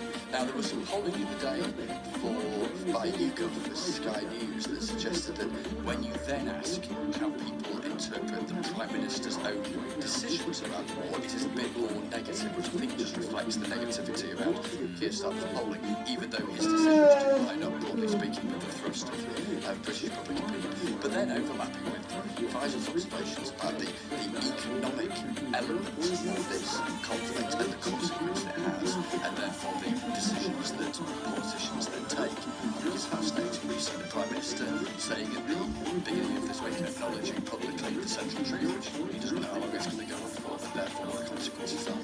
A big moment this week for the Chancellor, Rachel Reeves, giving what's known as the Mays Lecture, and acknowledging, of course, the economic elephant in the room, which is exactly the same question. How long does this go on for, and with what consequence? We saw the first kind of intervention as a result of the conflict from the government just the other day with this help around for households who were reliant on heating oil in rural areas of the country, and particularly in Northern Ireland. And then just the sense that, where does it go from now? We've seen this statement today, joint statement from the UK, France, Germany, Italy, the Netherlands and Japan around the Strait of Hormuz, and effectively saying, look, we're seeing the impact it's having, pointing to this UN Security Council resolution of recent days around Iran's response to the initial attacks, talking about freedom of navigation of the seas being a fundamental principle, etc., etc.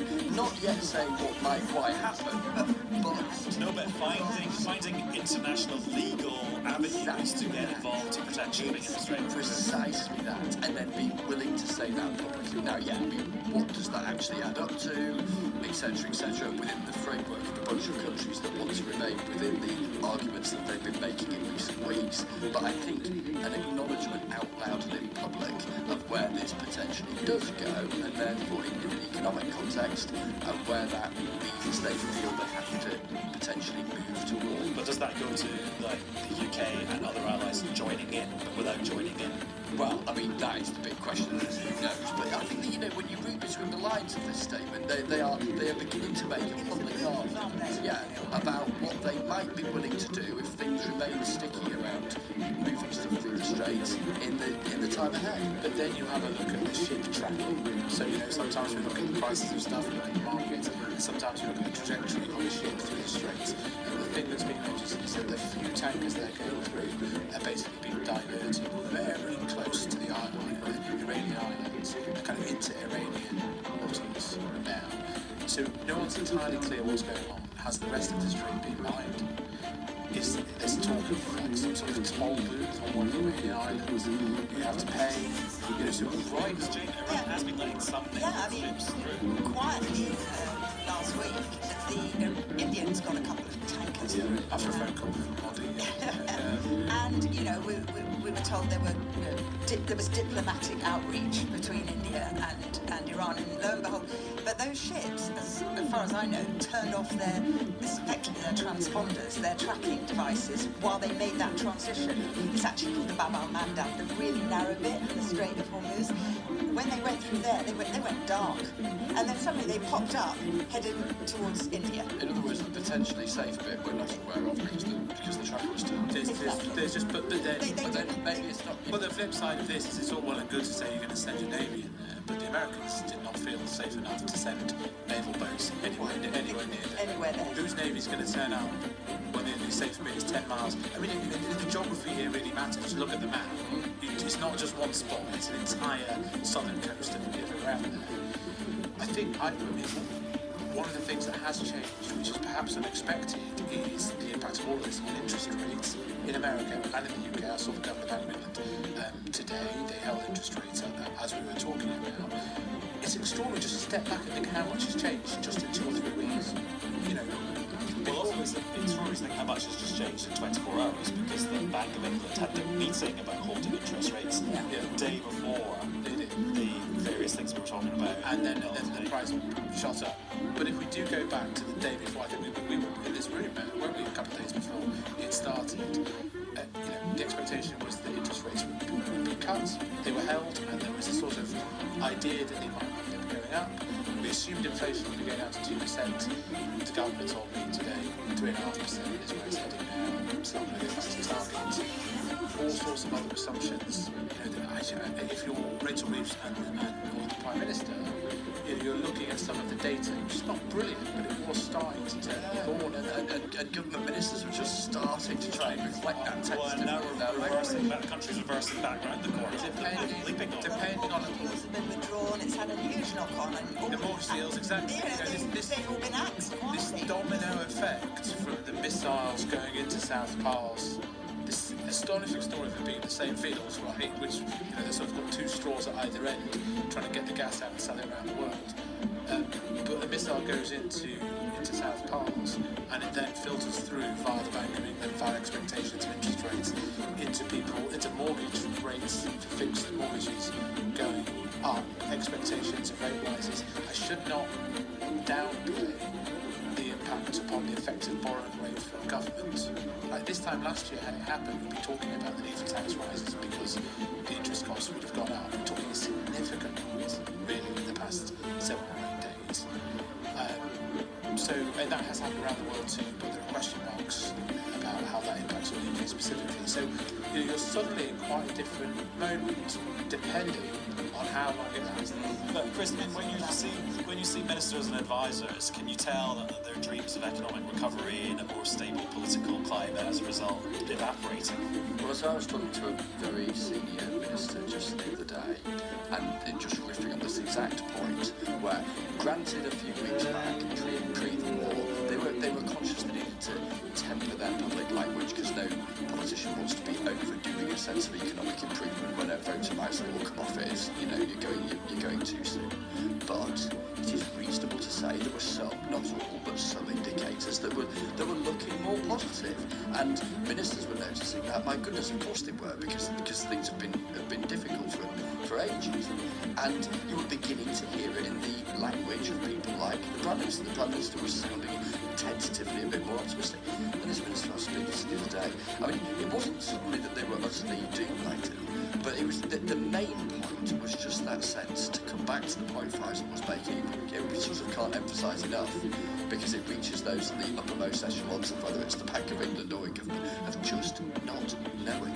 Just not knowing what the longevity is, therefore not knowing for how long consequences take. On a micro level, day to day, as per the last 24 hours, rather illustrating. But then, how long does it go on? What consequence does that have? In elections, in the context not just of the midterms in America, but elections coming up in Scotland, Wales, and in plenty of places around England in just a couple of months. All sorts of knock-ons that are currently imponderable, but the uncertainty is a reality and kind of a negative now, and then who knows how long it lasts. I was reading the minutes of the Monetary Policy Committee from the Bank of Very good, very good.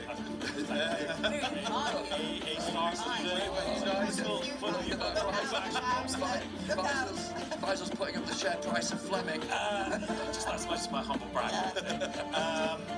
And there's just one sentence that is lodged in my brain, and they talk about how expectations for inflation have gone back up again now, and they talk about how they'd previously gone down because of the decisions Rachel Reeves had made in the last budget to take a big chunk off people's energy bills. And so it's like Rachel Reeves takes with one hand, and then or gives with one hand, and then the global security situation takes with the other, and we're back to square one. And that real feeling, back to square one. Astonishing amounts of effort had gone in very specifically to try to cut the inflation number that is just about to come in April. Because last year, when the mobile phone bills went up and various other utility bills, they go up in April. That's the April surprise. And so they literally tried to sort of engineer and commit sort of economic surgery just to reverse that, get inflation down to target. All of that's gone. Yeah. All of that's gone. Right? It's going to go. Inflation will go up. But as I say, and it's interesting why they're all, and including the Bank and the Governor, now talking about some sort of pathway to de-escalation, which I think that's it, isn't it? Well, in their dreams, I think they hope, even if there isn't an agreed de-escalation, the Americans somehow persuade the Israelis to say this mission accomplished, and then I think, is it the Europeans go in and persuade the Iranians to unblock the shot? First of all, does that work? Do what we've been talking about today. They've got to de-escalate the attacks on, energy supplies. I mean, that's the first thing that has to happen, and that was the other thing in that statement. And that's what the Trump tweet was about. And the Israelis rather, have rather feistily said, we did it with the coordination of America, but then they let it be known that perhaps we're not going to do it again. So, I think they've been pulled up short, and Iran, which we have to, whatever's degrading their assets, we're told is happening, they are still very bullish. The foreign minister has said that there will be zero restraint if Iranian infrastructure is struck again. And he's sort of echoing the kind of language we hear from the Pentagon. He's saying, we've only employed a fraction of our power. Now, I think we have to think that is, maybe hot air and propaganda, but the Iranians show no signs of buckling. So, first of all, stop the attacks, de-escalate the attacks on the energy installations and locations, and then find a way out of this, find a way, as you say, to get Israel to acknowledge its war aims have been completed. Trump will do something similar, and they will attempt to back out of it. But again, we still have that big difference of aim between Israel and America. And But in the Gulf nations, and obviously one of the sites of important shows is whether the Gulf nations join in. They've been fairly restrained. Do they? Obviously, it's usually provoked. But they aren't hitting back. No, they're not. And I think they are on the, if you like, if you put Israel at one end of the scale and America at the other now, wanting, for all the reasons you've explained with what's happening in the economy, to pull back, I would put the Gulf nations down towards that end of the scale. I mean, I think that they have exercised enormous restraint. And that, I think, is what part of the tweet from President Trump was about. In Qatar's defense, it was like, don't go there, and if you do, we're going to be hitting really hard next time, and we will not consult Israel. So that was almost trying to smooth the waters of the Gulf countries, I think, and the Gulf very roiled waters right now. military and the rights of ministers here, just in the domestic focus, is an energy price cap that's got a couple of months left in it. All of this uncertainty around timelines. And what do you do if things are still pretty lively in terms of economic consequence and all the rest of it in a few months' time? And when, given the scale of recent government interventions, when you think back to the full-scale invasion of Ukraine and COVID before that, the consequences that has had for public finances, etc., etc., whoa, blimey. And so, of course, the repeated thing you hear from the Prime Minister and others is de-escalation, because that might be eventually some sort of path to this easing, but what if it isn't? Right, and that's all we've got time for in this episode of Newscast. Jane, thank you very much. Thank you. Faisal, thanks to you too. Thanks. And Chris, good to catch up. Thank you. And we'll be back with another episode of Newscast very soon. Bye-bye.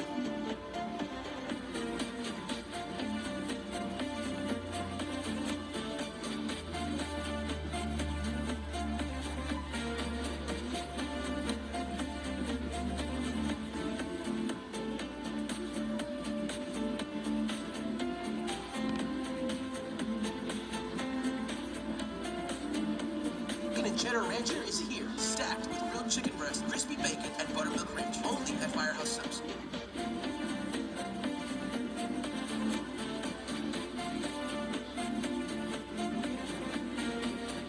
Now, NASA is currently in the long process of rolling out the Artemis II rocket from its warehouse to launch pad at the Kennedy Center. Here's Rebecca Morell's report. Getting ready for an historic mission to the moon. NASA's mega rocket stands almost 100 meters tall. It's carried on a special crawler transporter at a top speed of 1 mile an hour for its return to the launch pad at the Kennedy Space Center.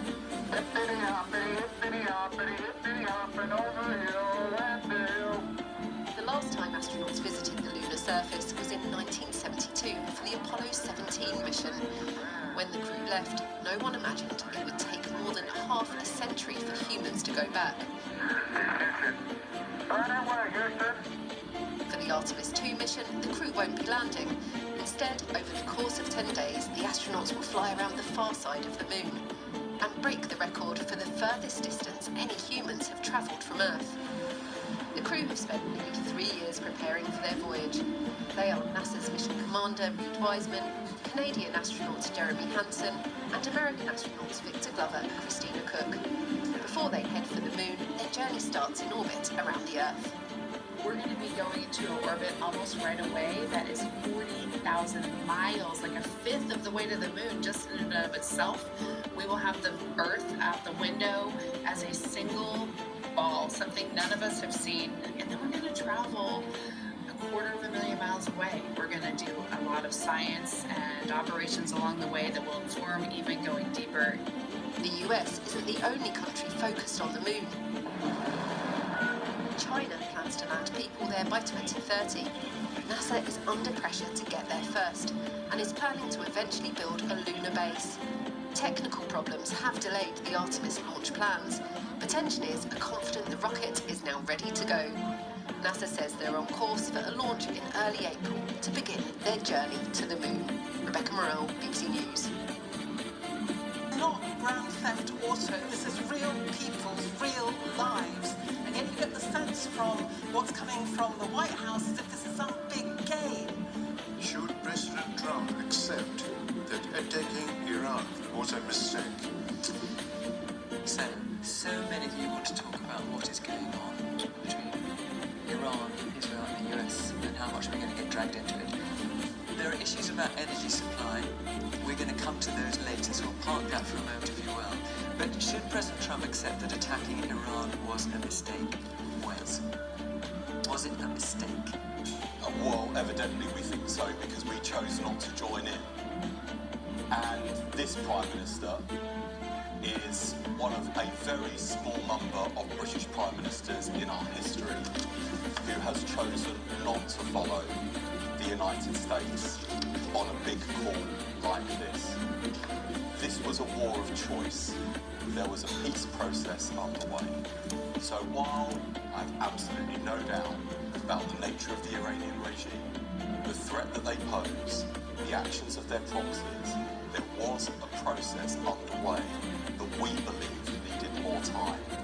And that's why the Prime Minister made the judgment that he did. In contrast, we had Kenny Badenoch and Nigel Farage attack the government in very strident terms in those early days, saying we should have joined the war in Iran.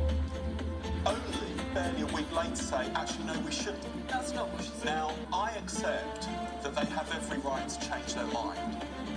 But leadership requires two things, judgment and backbone. And Kenny Badenoch and Nigel Farage have shown neither in this instance.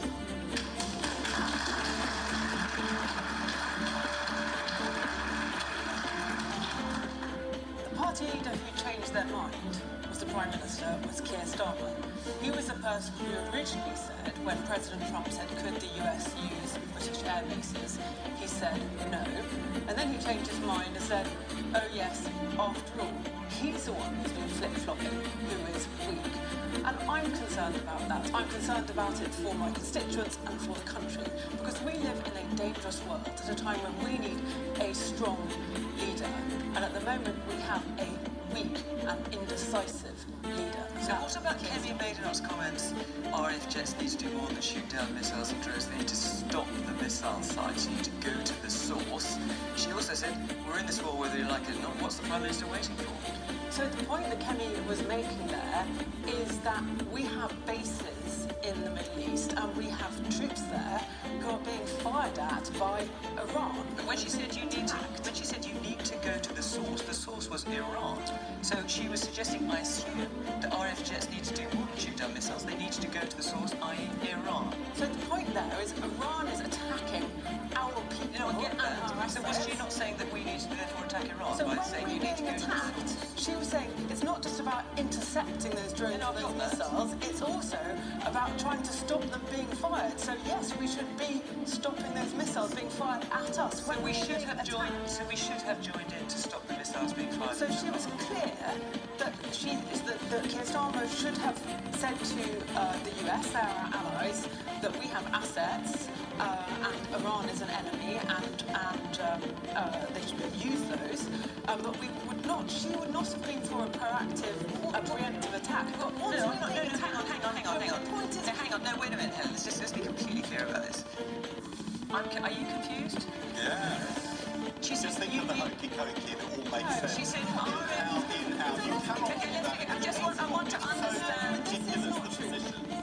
Keir was clear from the beginning. Okay, you made a point. Let Helen answer. From the beginning, he said we wouldn't join the war, but we would take defensive action. I was being asked to explain something. I'm not going to suggest clearly a conflict situation is going to be complicated and it's worth spending some time explaining it. Kenny was not saying that we should be involved in proactive attacks. What she's saying is when we are being attacked, of course we should do something about that. By contrast, Keir Starmer Keir Starmer said we shouldn't be involved. We're not involved. It's nothing to do with us. The fact is we are involved. We have got assets there. We have got troops there. And we should be defending them. We are. And the Prime Minister was clear from the outset. We wouldn't join the war in Iran. But when it comes to protecting our people, our interests and our allies, we would act. We have. That is clear. All right. Okay. Hang on. That's the difference. I'm sorry. What happened was Kenny Badenoch chose to use an international conflict to score cheap political points. No. She cozied up to Trump, realised it was unpopular, and then she pulled back. That's not leadership. That's game playing in the middle of an international trial.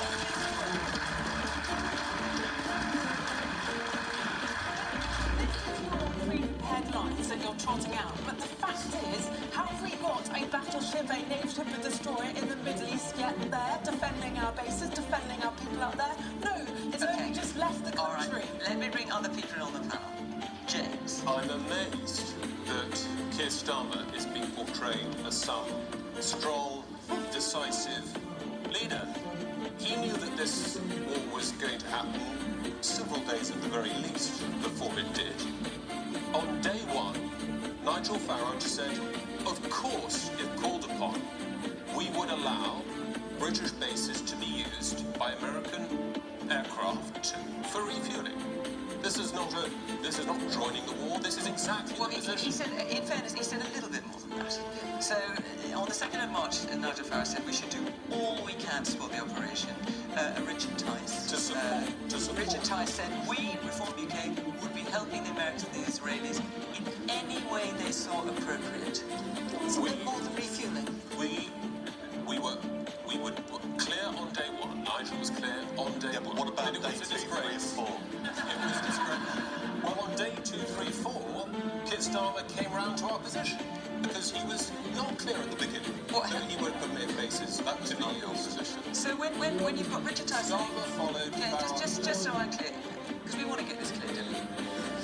When you have Richard Tice saying we should be helping the Americans and the Israelis in any way they saw appropriate, and then a few days later Nigel Farage saying, let's not get ourselves involved in another foreign war. That's completely the position that Harold Wilson took. But how do those two work together? You could give support to your allies. That's not the same as becoming a co-belligerent. Well, a credit where it's due, because at least you are, in this case, supporting a British ally, America, rather than parroting Russian talking points. So I guess there has been some of those Let me ask you to answer the original question. Should President Trump accept that attacking Iran was a mistake? I think that the outlook, the clarity of objectives were clearly muddy. There's no clarity at all really from the State Department or the Department of War as to what these objectives might have been. I think the case that it's a just war is a pretty weak one. It's one that could be defended on some grounds. The innocent suffering in Tehran in January, Amnesty International estimating up to 35,000 innocent civilians being murdered on the streets of Tehran for peacefully protesting. I can see from one point of view why that's justification for trying to for war against Iran. I think also the moral calculus for Israel is somewhat different than it is for America. I think Israel has a much stronger case for justifying the war in terms of retaliatory action. 300 missiles released against it in April 2024. But again, I'm not actually interested whether President Trump was right or not. Well, that's a shame, because that's what our questioner wants to ask.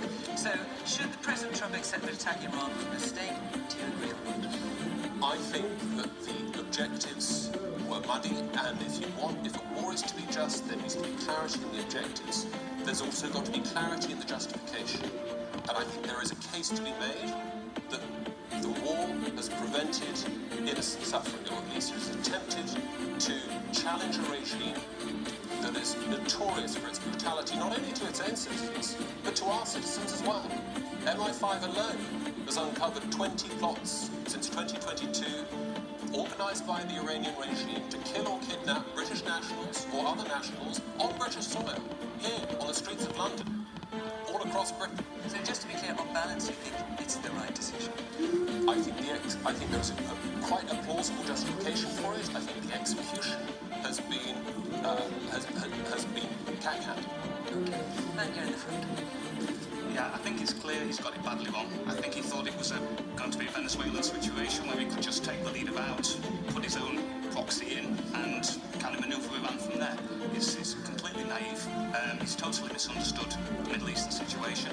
I can totally understand Labour being cautious because they've been burnt before by wading into a war in the Middle East, blindly following the US.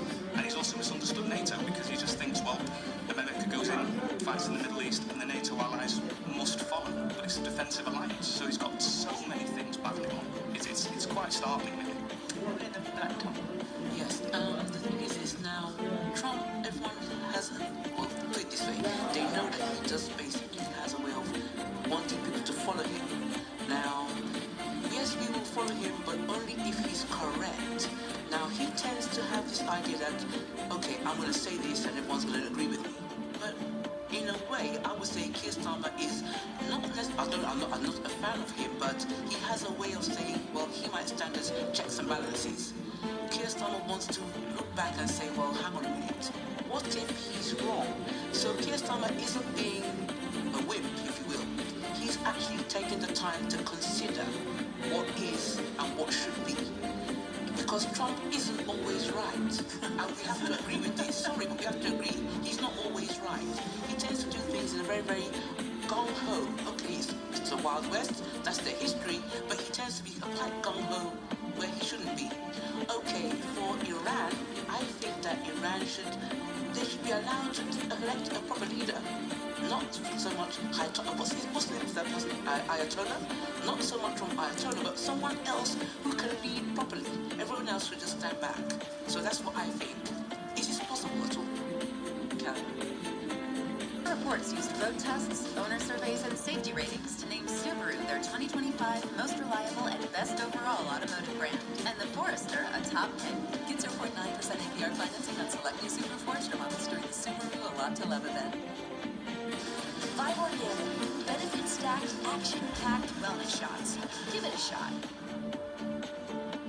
Grainger is a great resource for us because we know that when we need something quick, we get on the phone, get on the web, or pull out the old-fashioned book. Find what we need, and they will find it for us. Well, I think this is an illegal, reckless war that is certainly being waged by Trump and Netanyahu. I think they have massively underestimated their enemy in this particular occasion. I agree with the man in the front who suggested that. And let's be in no doubt that Trump is a bully and a blackmailer. He's made absolutely no kind of plan for what kind of exit strategy there's going to be. He said we're just going to exit when he feels it in his bones. This is a president who has said he's going to bomb Karg Island just for fun. He has lazily suggested that he might go and attack Cuba as well.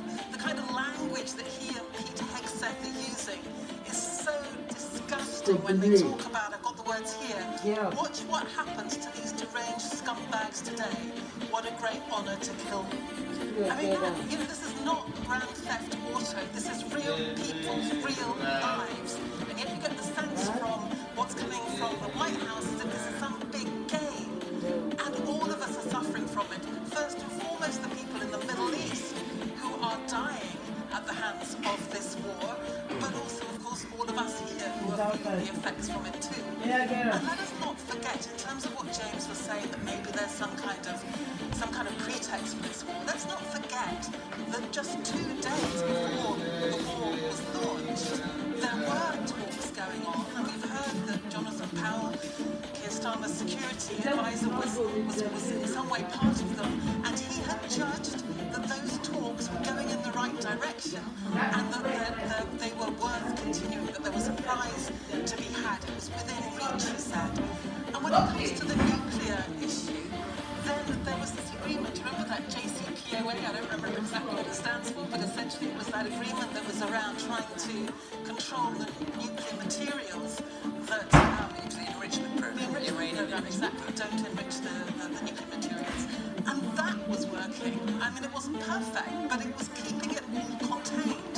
So the idea that literally, as these talks were happening, that you would then have Trump just dropping these bombs alongside Netanyahu is just so outrageous. So I'm glad we haven't got more involved in it. But frankly, I don't think we should be having those US planes using our bases either. US strikes on Iran are launched from British bases. Bunker-busting bombs are being loaded onto warplanes by the US in Gloucestershire. US Special Forces apparently have been in Gloucestershire as well. I think we should be really clear this is not our war. And when Donald Trump says to us that he wants us to come and help him in the Strait of Hormuz, we should say to him in the kinds of words he might just understand, Donald, you broke it, you fix it.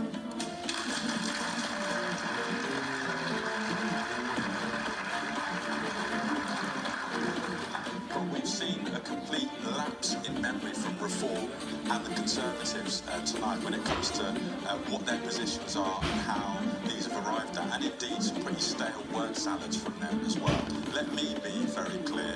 This is an illegal war, and we should have absolutely nothing to do with any offensive activity whatsoever. But there's more to this as well. We have been here before.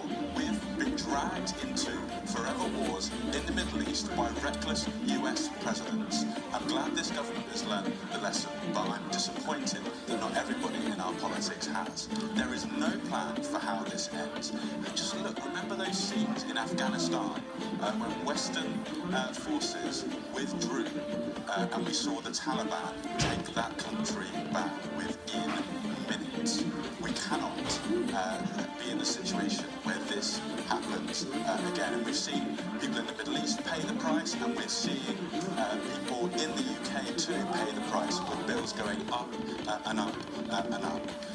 One last point that I would add is what many people forget when it comes to decisions like this, decisions about whether to engage in this kind of activity, is that when you're talking about our troops potentially in different ways, shapes, forms getting involved, they're British people who we are putting at risk.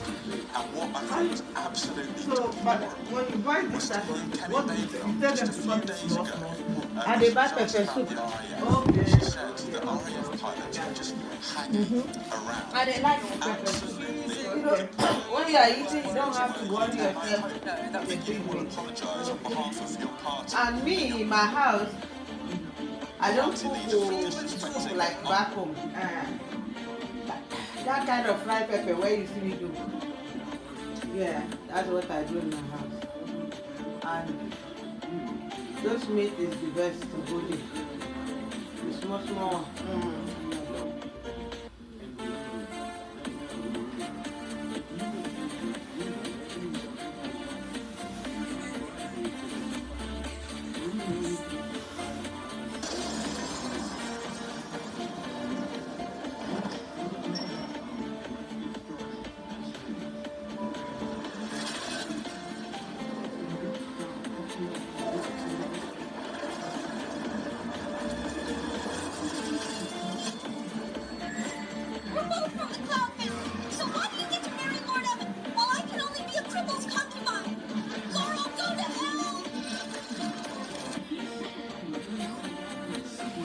Access to affordable credit helps me pay my employees, but I don't really need it.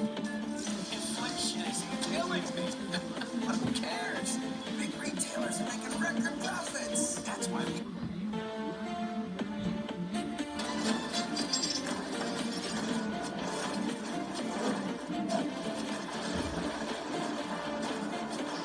What are you doing? If you dare hurt me, Father and Mother will never let you go.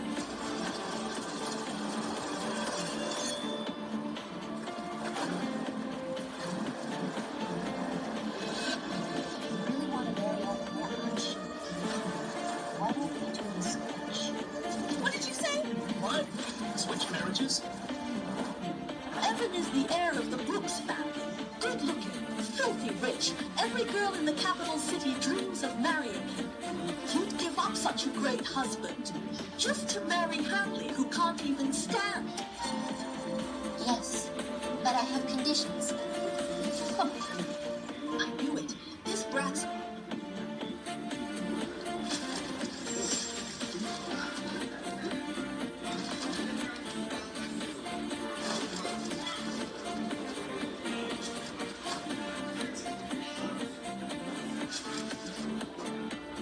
Mother, John King is finally dead. Now, the Jong family fortune will all be ours. I've endured humiliation for years and finally reaped the rewards. Honestly, we should have killed my elder sister sooner.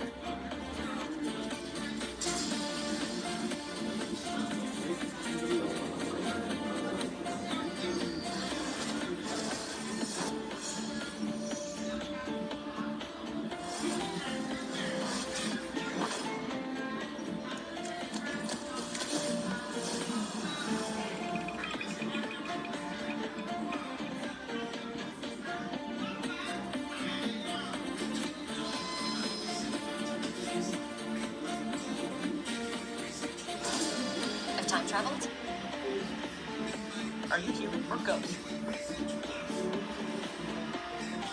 If they fear me this much, I didn't die peacefully. Need to escape fast.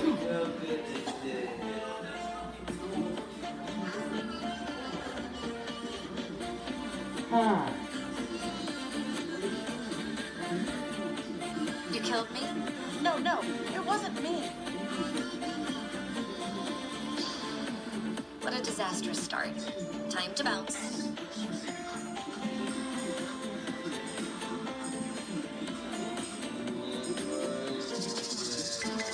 Mother. She's still alive. After her. human or ghost, she won't see tomorrow. Go!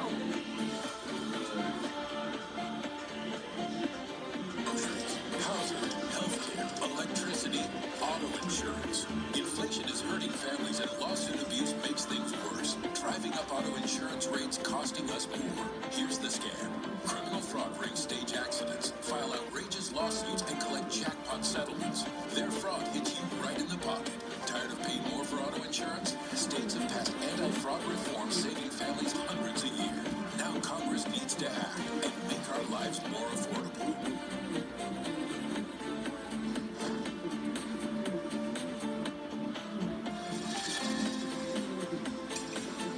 Take this useless girl away and clean her up, especially her feet. Stay away from me. What are you doing? Roger Baker loves pretty girls' feet the most. What are you doing?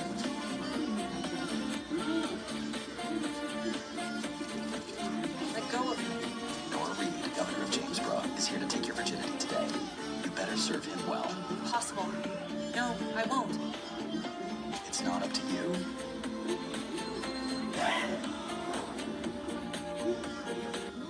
Ha ha ha ha, not bad. Roger will definitely be pleased. Ha ha ha ha ha. My mom was alive. You used her money to bribe officials. She just passed. And now you're selling me off to someone else. Are you even human? Shut up. I'm your father. You have to listen to me.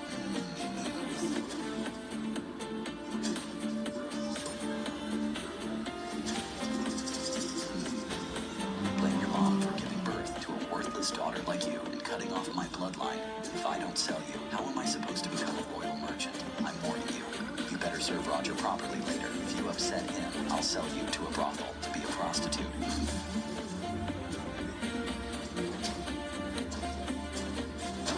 Hey, gorgeous. Here I come. Get away from me. Don't touch me. Grab her. Don't run. Stop right there.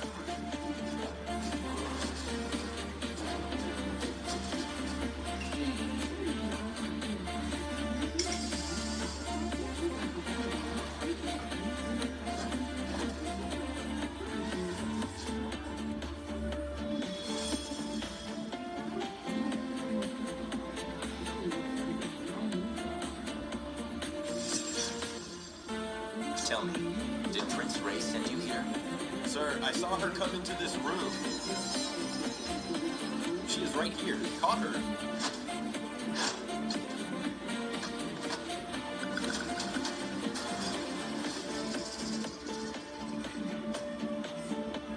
Get lost.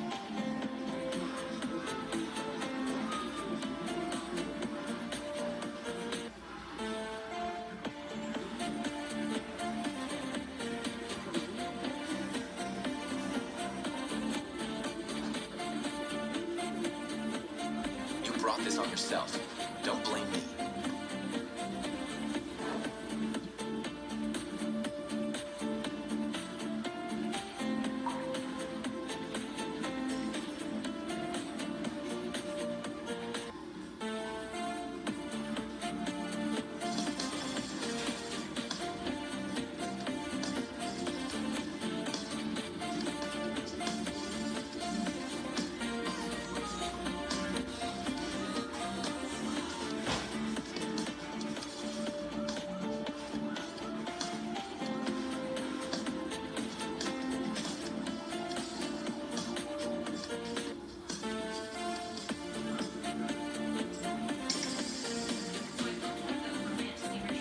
Push harder. If you don't, neither you nor the baby will make it. It's out, it's out. It's a baby boy. Oh, there's more.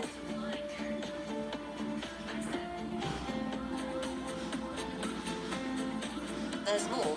It's not twins, it's quintuplets. 3 boys and 2 girls. All the kids are beautiful, like little angels out of a storybook. Nora, you're really blessed. My babies. I will always love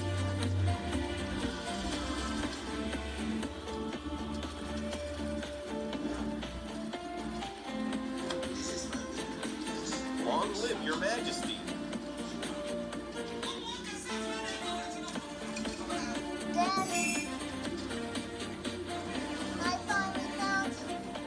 call me? Daddy? Jacob Reed.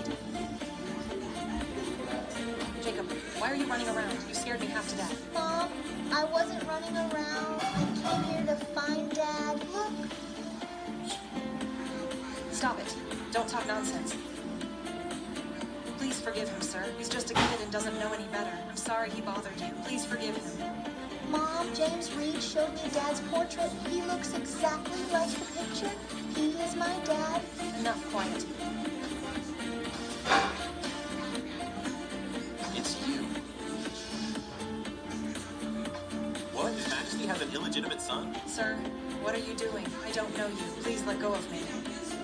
You don't know me? Open your eyes and take a good look. 6 years ago, do you need me to remind you what you did to me? You want me to help jog your memory?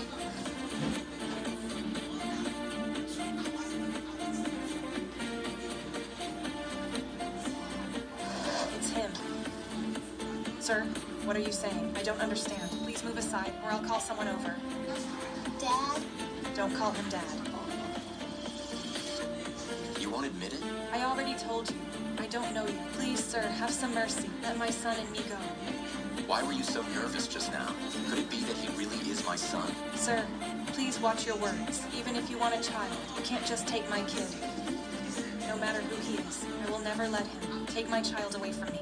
You look so much like me, and you still say he's not my blood? How does he look like you? If you have a problem with your eyes, maybe go see a physician.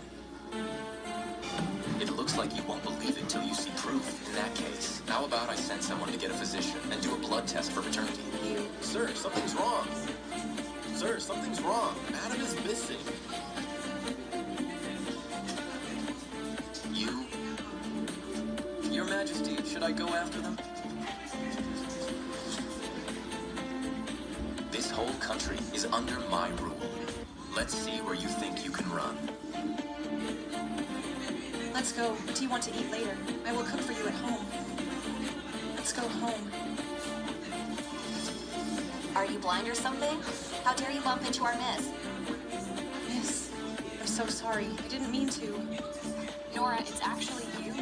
You're alive? I don't know you. Stop right there. Did I say you could leave? Back then, you pissed off Lord Roger and made Dad lose his business. And now you dare come back? I didn't do anything wrong. Why shouldn't I come back? Wow. So this is your kid? He looks just like you. Senior Reed, I'm warning you. Watch your mouth. Nora, how dare you hit me? I'm not letting this go.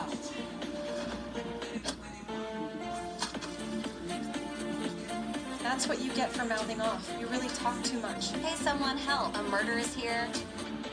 It serves you right for running your mouth. Bad woman, this is what happens when you bully my mother? Listen up, Sinia. Don't mess with me, or every time I see you, I'll beat you up. Miss. What are you all staring at? Get lost now. Nora, I'll make sure you're dead sooner or later. Jacob, why did you call that guy Dad just now? Before James left for Silverstream Island with Fred Frost, he gave me a drawing. He said the person in the picture is our dad. Impossible. How come James knows? Did he really learn it from Fred? How to predict stuff now? Madame.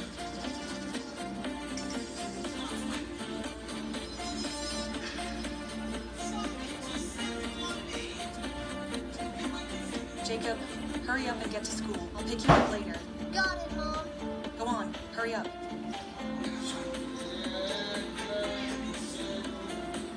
Madame, you're awake. Miss, was it you who saved me? You fainted just now. I gave you an acupuncture. You should be fine now. Come on, let me help you up. Miss, you are skilled in medicine. I never expected that. After fainting during my undercover visit, I'd run into such a lifesaver. I'm not an expert. I just know a little bit. She is gentle and beautiful, with a kind heart. Could she be the destined match? Great Master Wisdom mentioned for Isaac Scott. Sorry for arriving late. Protect your highness. Please forgive me, your highness. Highness? I don't know you are Grand Empress Dowager. You saved my life. That's a huge favor. Come to the palace with me. I want to reward you generously. Your